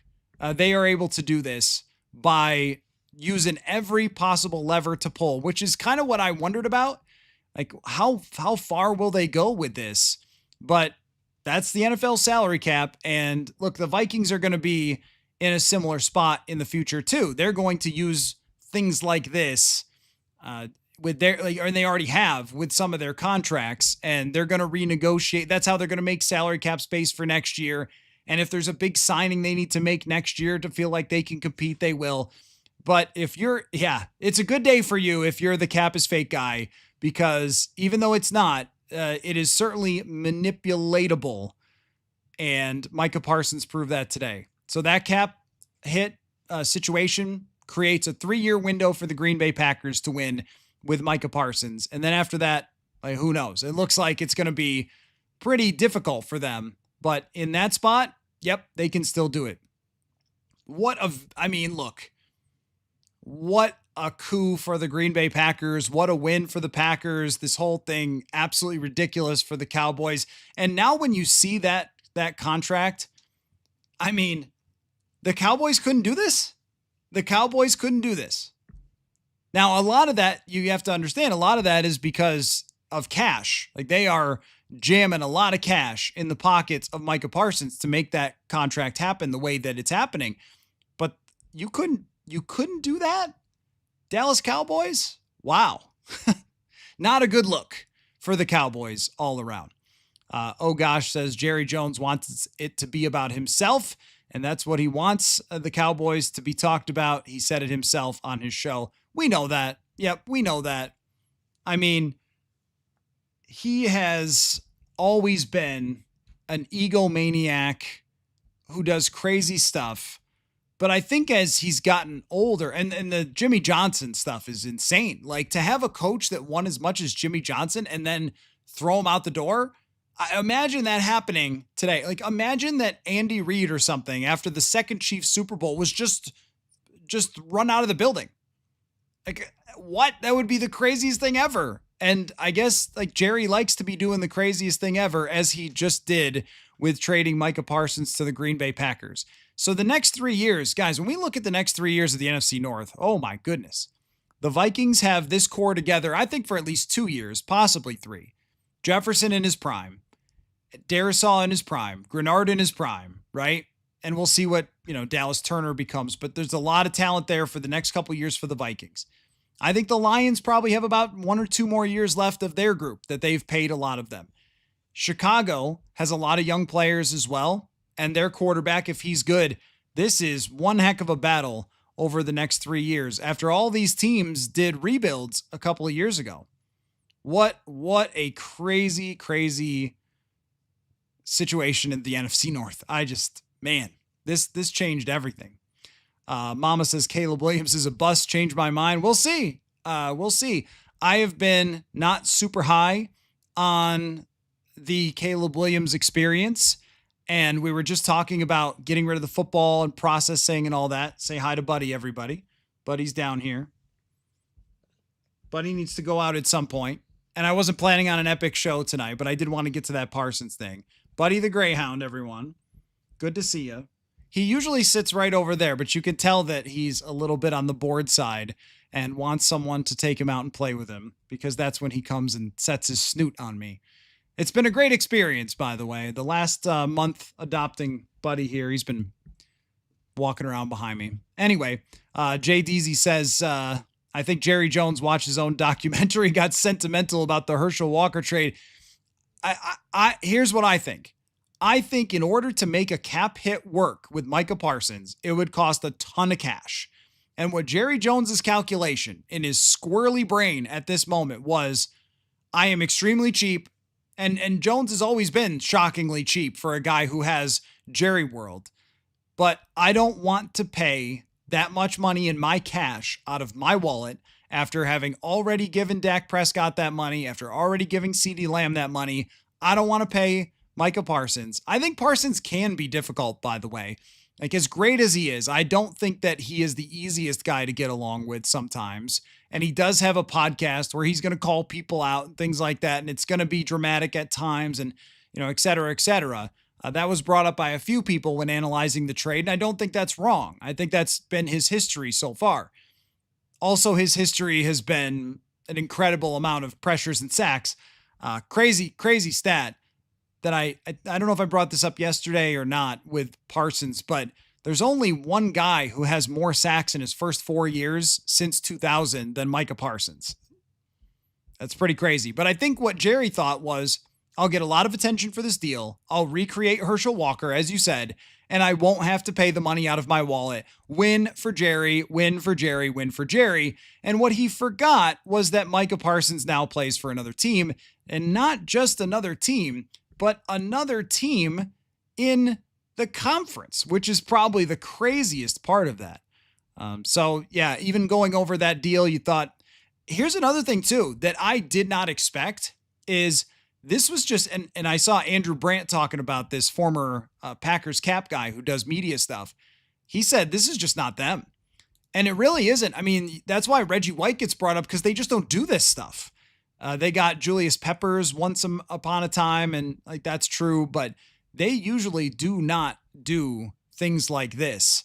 And especially with the way that they spent that money and poured it into him over the first 3 years to push the cap hits down the road, just unusual for the Green Bay Packers. So I think you can tell that there's a little bit of new leadership in town in Green Bay, and there's a mentality of winning windows, which I think all the teams in the NFC North have been good with. That's what makes this battle so freaking interesting, is that all the front offices, all the organizations right now have done a good job. And look, Chicago, we make fun of them. They deserve it. They've earned it. But Ryan Poles did land the number 1 pick overall in the draft and then add a ton of talent around Caleb Williams. They are 5 times more talented than they were when Justin Fields first got there. Whether they're better coached, we're going to find out. Whether they're actually good enough to compete in this division, we're going to find out. But all these teams have sort of understood the assignment, which 4 teams doing it right at the same time is unusual. Back to your comments here. William, KOC has to commit to the run. Agreed. And it's not just commit to it in the first quarter, in the first 15 plays. It's commit to it when you're up 7 in the third quarter, and I know you want to go for the throat, but control the football. That's the best thing that you could do for JJ McCarthy. Control the football. Traveler excited for the screen game. I think the screen game is going to be a lot better. It looked very good in camp, probably for the first time in the KOC era. Cause and effect. Have you gotten any more steam on corners that we will get before the season starts? I have not. This is my read. And by tomorrow, there could be an emergency podcast where I'm proven wrong. My thought on this is that over the last few years, the Vikings have often addressed needs in the season. if something comes up. And otherwise, I mean, they've sort of stuck with stuff and given stuff a chance. So I'll just give you an example. I mean, that would be like getting Dalton Reisner because they were panicking about Ed Ingram. Was that when he played left guard? No, they were panicking about, I think it might have been Ezra Cleveland. When was the first time? Dalton Reisner's been here multiple times, so it would have been 23, right? And they went and got Reisner early in the season. That's right, in 23. Last year was in camp because they were panicking about Ed Ingram. But the year before, that was in the middle of the season. So they have made moves like that where they've come out of training camp and they've said, no, we feel okay about that. We're going to see how it works out. And then if it hasn't worked out, they've just gone and got somebody. That's how I think they are going to handle the cornerback situation. I think that they are going to say, look, we've got Zamiah Vaughn, who we developed all year, and we liked him. They clearly did, and maybe they just felt they could get him to the practice squad. They brought back Fabian Morrow, which nobody was excited by, but is a starter in the NFL at corner. If his name was something else and you hadn't seen him last year, you would be like, ooh, a veteran corner with a bunch of starting experience. But as soon as somebody gets here and actually plays and you realize that they're not always the best, then it takes the shine off it. But I don't think that there's another big move that's coming. I think this team is exactly what this team is going to be right now. And then after they get into games and they see how this goes and they see like what the scheme is for Jeff Okudah and how Theo Jackson is performing. And like, there's questions to be answered. And if those things are all going great, then okay, they're just going to roll with it. If Isaiah Rodgers gets hurt and I don't know, Theo Jackson's having problems, they might have to go out and get somebody else. But the NFL has turned into a league where at the trade deadline, people get traded. So you can wait and see how this plays out. Now, if they wait and see how it plays out and they get smoked by the Falcons and Bengals, they're going to regret it. But you can't, it's very hard to be perfect all across a roster. And I do want to point this out. Their starting lineup is really good at corner with Murphy and Rodgers. They should feel really good about their starters. Okudah is where you get to, Mike Kaye had him with 500 something snaps. That's good for me. If it's 500 snaps, okay. If he's got to play 800, you might be in trouble. So this is just my thought. Again, I could be wrong by tomorrow. Sometimes this team surprises us by trading Harrison Phillips. They might surprise us with a big cornerback trade. I think that they're done making those moves for right now. Cause and effect. How long did it take you to feel part of Minnesota? Good question. I think it was probably like 2017 would have been that. The way the season went was so interesting, the Case Keenum and all that sort of stuff. But after when I bought my first house, probably because I lived in an apartment for the first year and I could have kind of gone one way or the other at that point, like through my first year here. Probably like if someone else had called from another city and said, come cover our football team, I would have been like, okay, it's fine. I'll go do that if they gave me more money or whatever. But after we got our house and we had our Greyhound from before, who lived a long and happy life and passed away in 2022, we had the backyard for her. We had, the parks. And I mean, you guys know this. There's parks everywhere in Minnesota and lots of places to shoot hoops and all that sort of stuff. And then I got to build these friendships with other people on the beat and other people in Minnesota. So it was, my neighbors and things like that. I think it probably took about 2 years to really feel like it. But it does take a little bit longer, I think, in this state because it's unique. It is unique. And you got to kind of learn the language a little bit and learn all the different things, all the different parts of Minnesota. Maybe it's like that everywhere, but it's its own place. Scott says, not arguing that 11 wins is steep, just saying that 9 is also very likely. I expect nearly all of our games to be one-score games. Yeah, I mean, who knows how that's going to play out, but there's a lot of good matchups. There's a lot of great matchups on this schedule, and it won't be easy. This is what, when we were talking about Parsons last night, my takeaway was, this is why you built the team this way. This is why the Wilfs spent all their money, was to be able to take on other really good teams and to be able to beat them and win 11 games. And I kind of have a hybrid way of doing this through the years, which is what I think and also what I expect. Sometimes those things can be different. What I expected last year from Sam Darnold when they got him was, well, if he starts the whole season, they're probably going to win like 7 games. And then that changed as it went along. And what I expected was more of like a 10-win season from Darnold and what I thought was about that. And it matches up here. I think but sometimes, the expectations from the outside for a team, 2018, the expectations from the outside were Super Bowl or bust, but what I thought was nowhere close. And in your prediction, you kind of meet in the middle. Like, they look like an 8-win team to me with all the drama, but, the expectation is 12. Maybe I'll pick them to win 10 games or something. Those two things float in my brain a lot. And I think they're at exactly the same spot. Like, you spent all this money, you had this long plan over 3 years.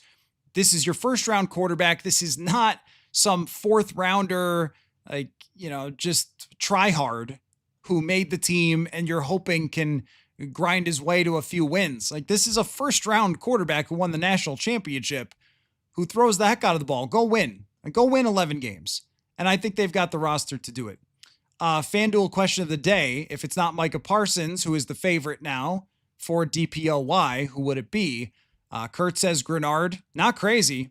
Will Anderson, Aaron, is a really great pick. Some of you throwing out Dallas Turner. I think Dallas Turner will have a good season based on what we saw in camp. If he doesn't, it's actually going to be a lot harder for this defense to be great, honestly, if he does not have a good season.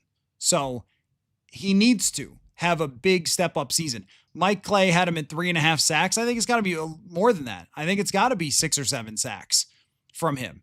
I mean, if Patrick Jones could give him that, if DJ Wanham could give him that, then Dallas Turner from this role should be able to do it.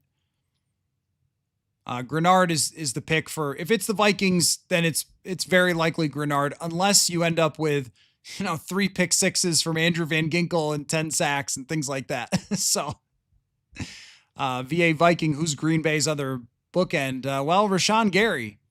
He's not a joke. It's a really good defense. It's a really good defense now. And Traveler says the Lions are cooked. I think that they should be the ones that are the most upset, is that because when you look at their offensive line, they've got one guy who's great and one guy in Taylor Decker who's old, and the interior has a lot of questions. I think they're the ones that could be the most impacted. Oh gosh, says Julius Peppers was like 34 when they got him. Yeah, well, was he past his prime though? Because Julius Peppers played forever. But I get your point. I was just trying to think, how many times has this ever happened in Packers history that they've gone out and got somebody big? Peppers came to mind, but it's not very many times. Traveler says Poles is a joke. I don't think Poles' plan has been a joke. I think the leadership overall of that franchise in general has been a joke, but I don't think the plan, you drafted the number 1 quarterback that everyone would have drafted. And then they built the offensive line. They got a better coach. They got a bunch of weapons, receivers, tight ends for their quarterback. They've given him every opportunity. Like I would have done a lot of the same things that Chicago's done, except for keeping Matt Eberflus was a huge mistake. And that's what set them back, I think. Seldom seen says Cowboys made a shrewd move. Some deny that teams have Super Bowl windows. Cowboys probably need a new quarterback and are in a soft rebuild. Kenny Clark is an unquestioned stud. Well, Kenny Clark is coming off his worst season, and here's why I don't think this is a shrewd move. If Micah Parsons was 32, fair. Micah Parsons is not 32. He's 26. Pass rushers hit their prime around 26. You want to have Micah Parsons on your franchise for 10 years. You want to have Micah Parsons through rebuilds, like the Vikings with Justin Jefferson. If the Vikings had traded Justin Jefferson, I'm sure that some of the chat would have said, that's a shrewd move, that's a good idea, cap space, draft picks. But then 1 year later, here you are with a team that's ready to win. And I think that rebuilds are happening fast in the NFL. You're right that they're in a lot of trouble at this moment. Can they really win a Super Bowl? I don't think so. Is Dak sort of showing us what he is? Maybe. They had the number 1 offense in 2023, so I wouldn't completely count that out. But if if you're taking the best player in the league off your team at his position, top 2, there's no world where I call that a good idea. There's no world, because ups and downs happen so fast. We were just talking to the Carolina reporter to start the show. That team was a laughing stock. Now they look like they're on the way up, and maybe they'll be good. There's lots of teams that have gone down and then right back up. The Philadelphia Eagles, they did that. What was it in Carson Wentz's last year? They win like 4 games so they could draft Devontae Smith at the top, and then they went right back up and were in the Super Bowl by the 3rd year of Jalen Hurts. They happened too fast to get rid of someone who's 26 years old and is at the absolute top of his prime. Because Micah Parsons will likely be good. I mean, what did you mention? Julius Peppers was 34 and he was still good for the Packers. That's what you want from that guy. You want him to be a reason why your rebuild doesn't have to be very long. Maybe 2 first-round picks will help that. I don't think they're going to be the highest picks. Let's see. Traveler says they will get a cornerback before the start of the season. We're getting close, man. It's got to be like tomorrow if they're going to do it. And if they do, then maybe we'll have an emergency podcast. Oh gosh, where is Asante Samuel? So Asante Samuel had his neck fused back together, which doesn't sound promising, and he might be available by the middle of the season. Maybe that happens. Joseph says, in 2022, Parsons cooked us. How are we better equipped in 2025? Well, that was a game where Darisaw got hurt at the beginning, so that was a problem for that one. He did cook. I think he had 8 pressures in that game. How are you better equipped? Well, the interior can help more. Josh Oliver is here. Josh Oliver is a legit weapon against Micah Parsons. This team is better equipped to handle Micah Parsons than everybody else in the NFC North. And Josh Oliver is a big reason why. I mean, that's basically an offensive tackle as a tight end. And you can bet that he's going to play a lot of snaps in those games when they face off with Green Bay. Mama says, are you a Minnesota State Fair enjoyer? Did you go this year? I haven't gotten out this year. I've been with you guys a lot of emergency podcasts. I will. The wife's schedule's also been a little wonky. We got Buddy here, the dog, and so we haven't gotten out yet. I do love the fair, though. I love the fair. We used to broadcast when I first came here. The first time I was on the air, 1500 ESPN, was with Patrick Royce at the fair. So, yeah, I used to broadcast out there every day for a couple weeks when I was with Hubbard Broadcasting. And then, since then, I've just continued to go out a couple times. I was out there with Henry Lake last year. I think it was last year with Henry Lake at CCO. I like to do that. I like going out there. Lots of food, lots of things to see, lots of people watching for sure. What I want to do is get to a concert sometimes, because a lot of the concerts will be like 80s throwback bands. I enjoy that kind of stuff. So I'm a Freemason. I don't know what a Freemason is. That's what people will say when Aaron Jones is getting too many carries. Freemason. More like just as I've just always enjoyed the entire sport. I'm kind of that way with everything. I've always enjoyed the entire sport. I like analyzing it. When I went to college, I wanted, it's sort of like silly, right? But I thought I wanted to take sports management because I wanted to be the general manager of a football team when I went to college. But then as I went along in college and I got, just a little bit more of a look at the sports management path and things like that, I thought, I want to have takes, man. My favorite classes were when I got to argue with people about sports. So that's when I eventually switched to journalism. But maybe had I not, maybe I would have been doing the Adam Thielen trade instead of Kwesi. I went to Finger Lakes Community College, and he went to, I think, Princeton and Stanford, which, are just basically about the same. The Princeton of the Northeast is Finger Lakes Community College. I think I've heard that said. So very similar. William says, I'd like to see Gilmore back. Now that's possible right there. If Stephon Gilmore wants to play still and wants to come to the Vikings, that they could wait till after week 1, because when you sign veterans after week 1, you don't have to guarantee the contract of guys of certain age. And they could do that. that would be another one. Red also went for sports management to be a scout and GM in the NBA. So I wasn't the only person that thought that, huh? Accused. I don't even know what a Freemason is, guys. So, I mean, what am I going to have to Google that? Like, are you guys accusing me of something crazy? I don't even know what that is. Packers 2027, Love and Parsons, 52 million. Yep. That's, you missed out Def Leppard. Oh, I would have liked to have seen Def Leppard. That would be ridiculous.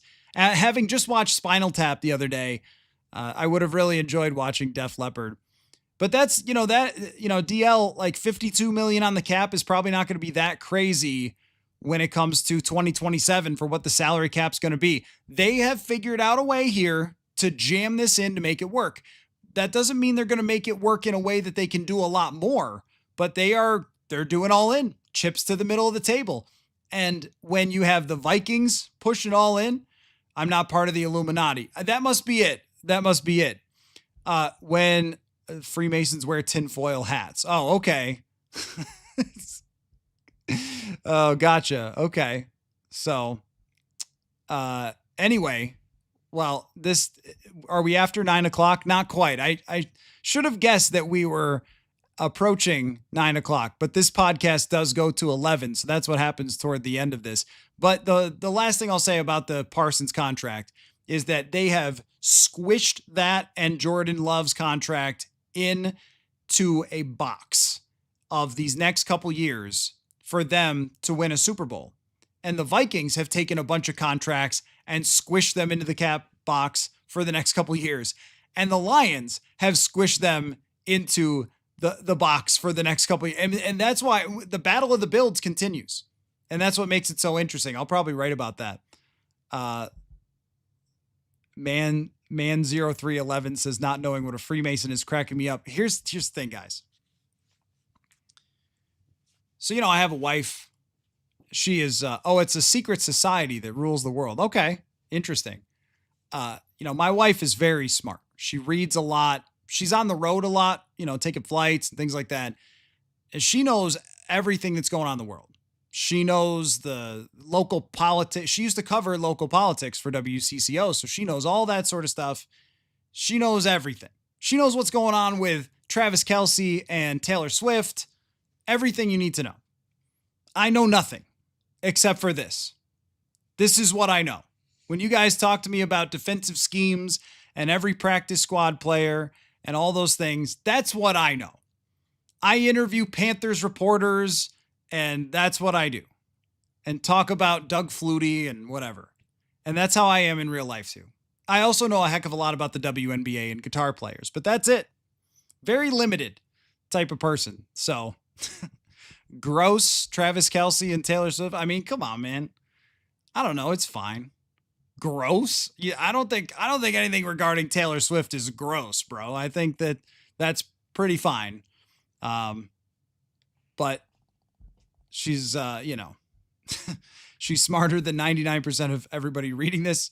That is true. That is very true of the wife. Sid's Ghost says, saw an article suggesting the Vikings have the oldest starting defense in the league. Does this concern you? Not really, because that comes up all the time. And like, who are we talking about when it comes to the old players on this team? I mean, Allen and Hargrave are older. That is a little concerning, yes, because they do have injury histories. Van Ginkel is in his 30s, but it's a lot. The key players are a lot in their primes. Cashman, Grenard. And look, we were just talking about windows with Parsons. It's a 2-year window for the Vikings. These next 2 years, and then you got to do a lot of other stuff. Now, if you maintain your cap health for long term, if you maintain your culture, if your quarterback is good. Remember when the Bills were a rebuilding team last year and they almost went to the Super Bowl? Like, remember when the Chiefs were a rebuilding team and they went to the Super Bowl? I mean, it's a little bit, sometimes if you're now even Jonathan Harrison, producer of the show, is texting me about Freemasons. Okay, I don't even know what I got myself into there. I was like, wait, is this something crazy I've never heard of? And it kind of is, but it, whatever. So the Vikings have got a bunch of players who for the next 2 years, I think you can project really well. And then after that, who knows what it's going to look like in 3 years. But what are we living in here? Like, I know that a lot of the theory that goes around with analysis is, well, is this team, what are they going to be in 2, 3, 4? How can you look 3 years in the NFL? We have no idea what that's going to look like. For the next 2 years, yes, they are in good shape to compete for a Super Bowl if JJ McCarthy is good. That's really all you can do as a front office. 3, 4 years down the road, who the heck knows? And a lot of times, here's another thing. A lot of times, what young means is they have a bunch of players that they would rather not have playing are in the lineup. Who's the youngest defense in the league? I promise you it's probably got a bunch of guys who you're like, oh yeah, this guy was a 5th round draft pick. Oh yeah, this guy was an undrafted free agent because they've got nothing else. That happens a lot. The age thing is, to me, it's just the most over obsessed about, and I don't mean that just because of the Vikings. I've always felt that way. A lot of teams build a lot of successful seasons on veteran players. And you got to win in your window or you're going to have to rebuild it, but that's how it goes.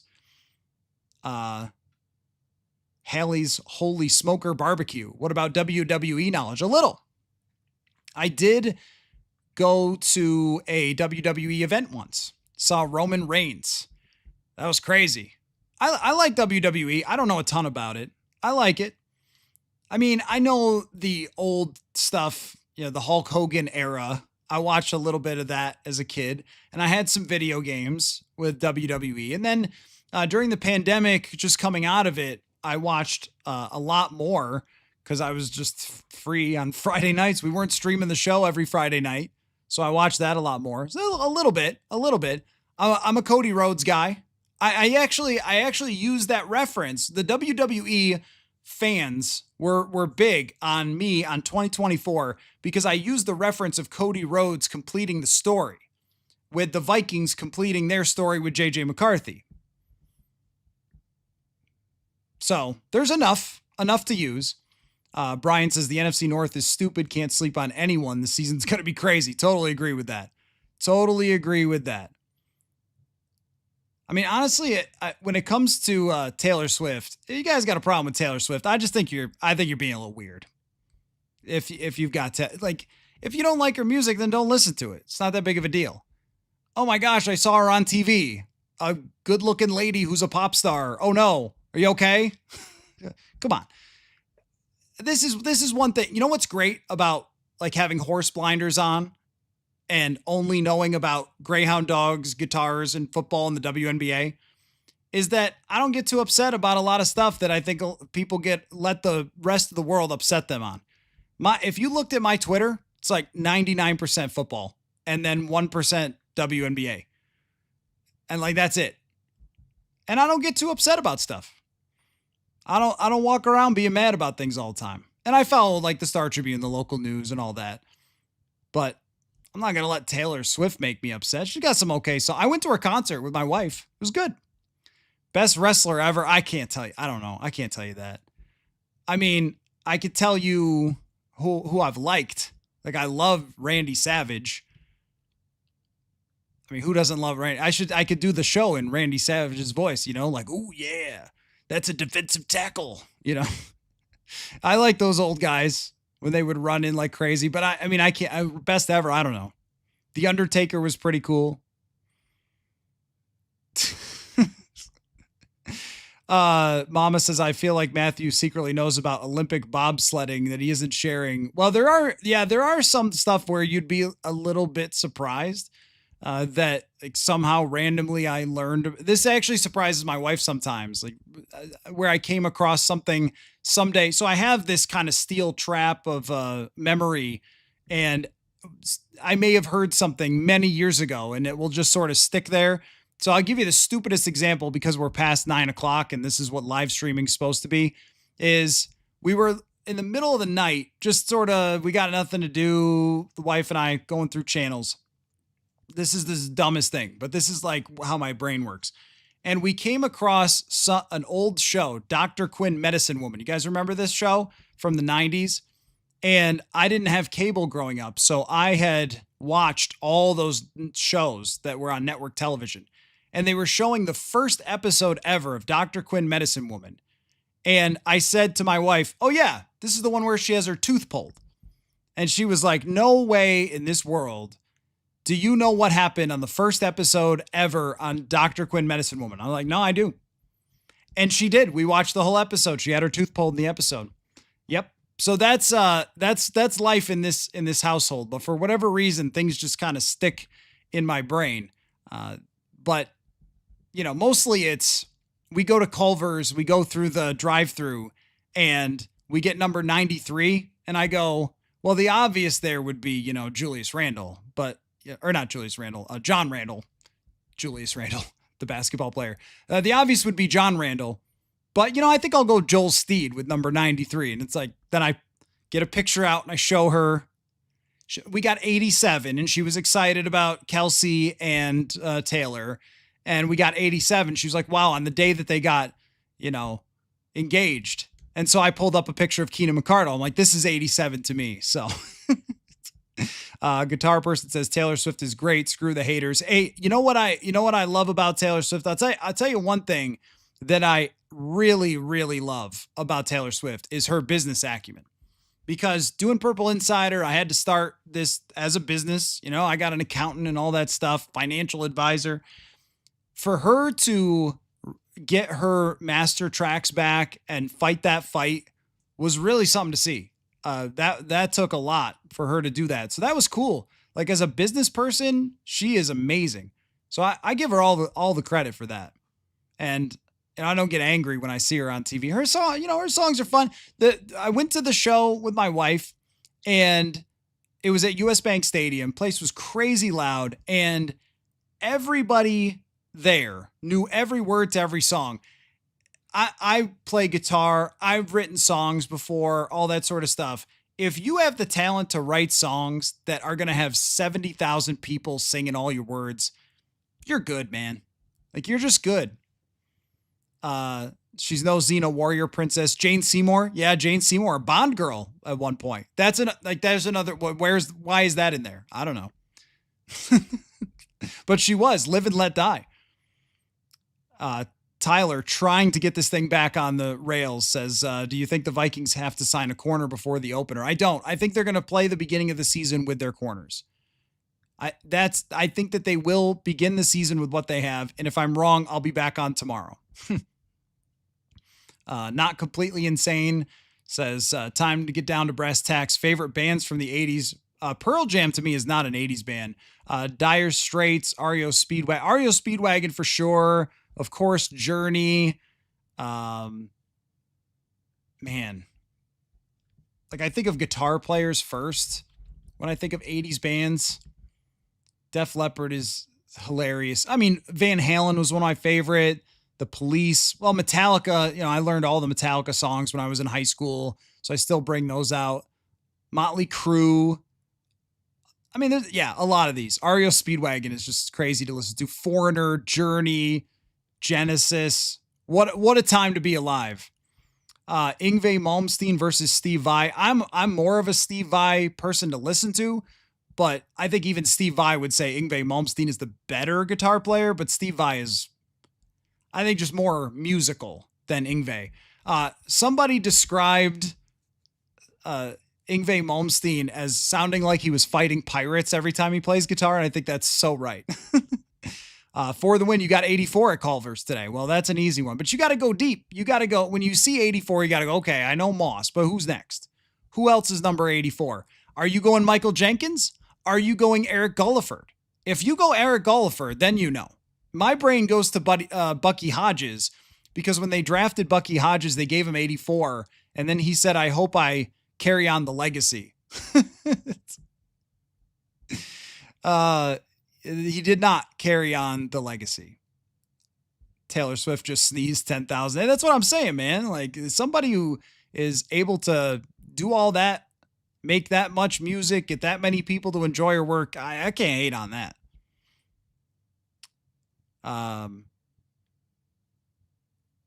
William going deep into the Jane Seymour bag with Somewhere in Time. I have not seen that one. Can't say I've seen that one. I don't know all the Jane Seymour stuff, but I do know a few things, including Dr. Quinn, Medicine Woman. please stream you playing Metallica someday. I know I've been promising that. I did have to pull it out with a screen share that one night and actually show that that I have made some music before with my burner YouTube account. But I gotta promise that Andre Allison. There you go. Yeah, I did a story on the history of number 84 for the Vikings. Really funny is the first guy to wear 84 for the Vikings. I'm not kidding. Just quit football to go be a doctor. That's where football was when the Vikings first started in the NFL. The guy who wore 84 was just like, I just don't want to play anymore. I want to go be a doctor. And he probably earned way more money being a doctor. So I enjoyed that. And every time somebody says like, oh, they need to retire 84, I saw that. I think, yeah, but it's got a legacy of so many random things. Michael Jenkins caught a touchdown to win a game from Christian Ponder, and after the game, he said that Ponder reminded him of Michael Jordan. Or maybe it was Ponder saying that he like channeled Michael Jordan. Gene Washington, yep, there's another good story. 0311, surprised I did my own intro. Yeah, I can look, I've been doing that for a long time, playing. So I could, and once I got the equipment to record, that's where it became really cool. Need to do an Ozzy tribute. I know I've been relearning some of the songs from high school in a little bit better detail because now you can get online lessons for these things. So somebody has transcribed and played out in slow motion all the different songs. So now it's much easier to figure out like how to do it. So I've been doing that after Ozzy passed away. It's been fun. So, but that's it. That's it. My knowledge of the world is very, very narrow to just these things. Kansas, Carry On My Wayward Son. That's a great guitar track for sure. Mama wants to start learning how to play guitar to eventually be able to play Metallica tracks. Does take a while, but all you have to do really, if you want to learn, just go to YouTube, type in beginner lessons, buy a guitar, go to YouTube, type in beginner lessons. You will find a ton of stuff that will help you figure out how to do it. Because I've been able to take, all of my stuff in my bag as a guitar player and enhance it significantly with, more advanced lessons and things like that. Randy Rhoads is my favorite guitar player growing up for sure. Risen King says, I think we want to watch football and end up seeing Taylor Swift. We want to hear about football and end up hearing about Taylor Swift. Don't hate her, but I'd rather hear about football. How often though, really? I mean, like, I get it. You see it on social media a lot, stuff. How often do they really show Taylor Swift during a game? Like 2 or 3 times? Can't be that much. But then again, I mean, you guys are watching TV more than I am. I'm usually at games. But I don't think it's that many times that they show her. I'm not offended. They show lots of stuff. They show the mascot. They show fans who are, beefy, who have written Kansas City on their bodies in cold game. I mean, we do get a lot of Chiefs. That's true. We do get a lot of Kansas City Chiefs. It doesn't offend me. If they showed Taylor Swift instead of actual plays were happening, then I would get upset. But I'm just, count it next time, 3 or 4 times. So, okay. Anyway, must be nice. Well, no, I mean, look, this next Sunday coming up is going to be great for me because I get to sit and watch all the football. I don't get too many chances to do that. Then I'm flying out to Chicago to go cover the game. So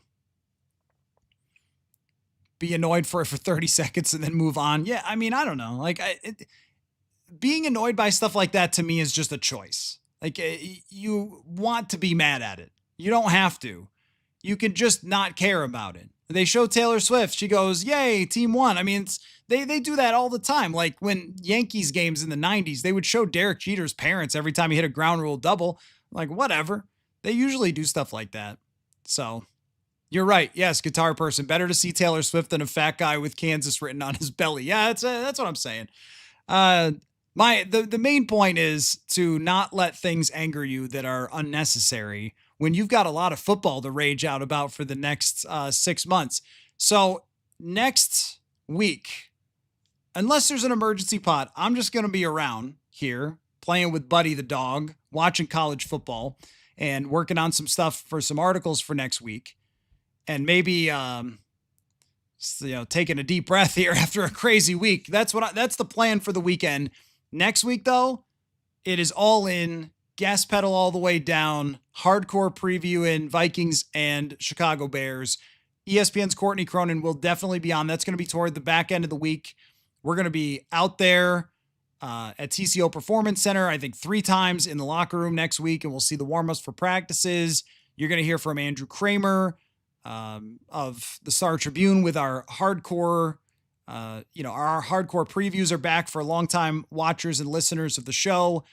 Also, Manny Hill and Brian Murphy are going to be back as well. And Bill, as far as fantasy football goes, I do sometimes, but with the FanDuel sponsorship, now we are going to have every Wednesday night, there is going to be a fantasy show every Wednesday night when we do the live show. And the way it's going to be this year, oh yeah, Spike Lee, right? Are they going to stop showing Spike Lee at basketball games? I know. Or Jack Nicholson at the Lakers. They do this with a lot of people. So we're going to keep live streaming every night during the week, the way that we have during this off season, because the response has just been so good from you guys. I've enjoyed it so much that we're going to be doing roundtables with myself, Manny, Brian Murphy on Mondays. And then Tuesday morning left guard, Jeremiah Searles is back. Like, the whole crew is back together for the season. And I am super, super pumped about that. So thanks everybody for all of your time, for listening and watching. And I'm going to go research Freemasonry and we'll see what I come up with there. I think that should be a fine Google search, right? No problems. All right. We'll catch y'all later.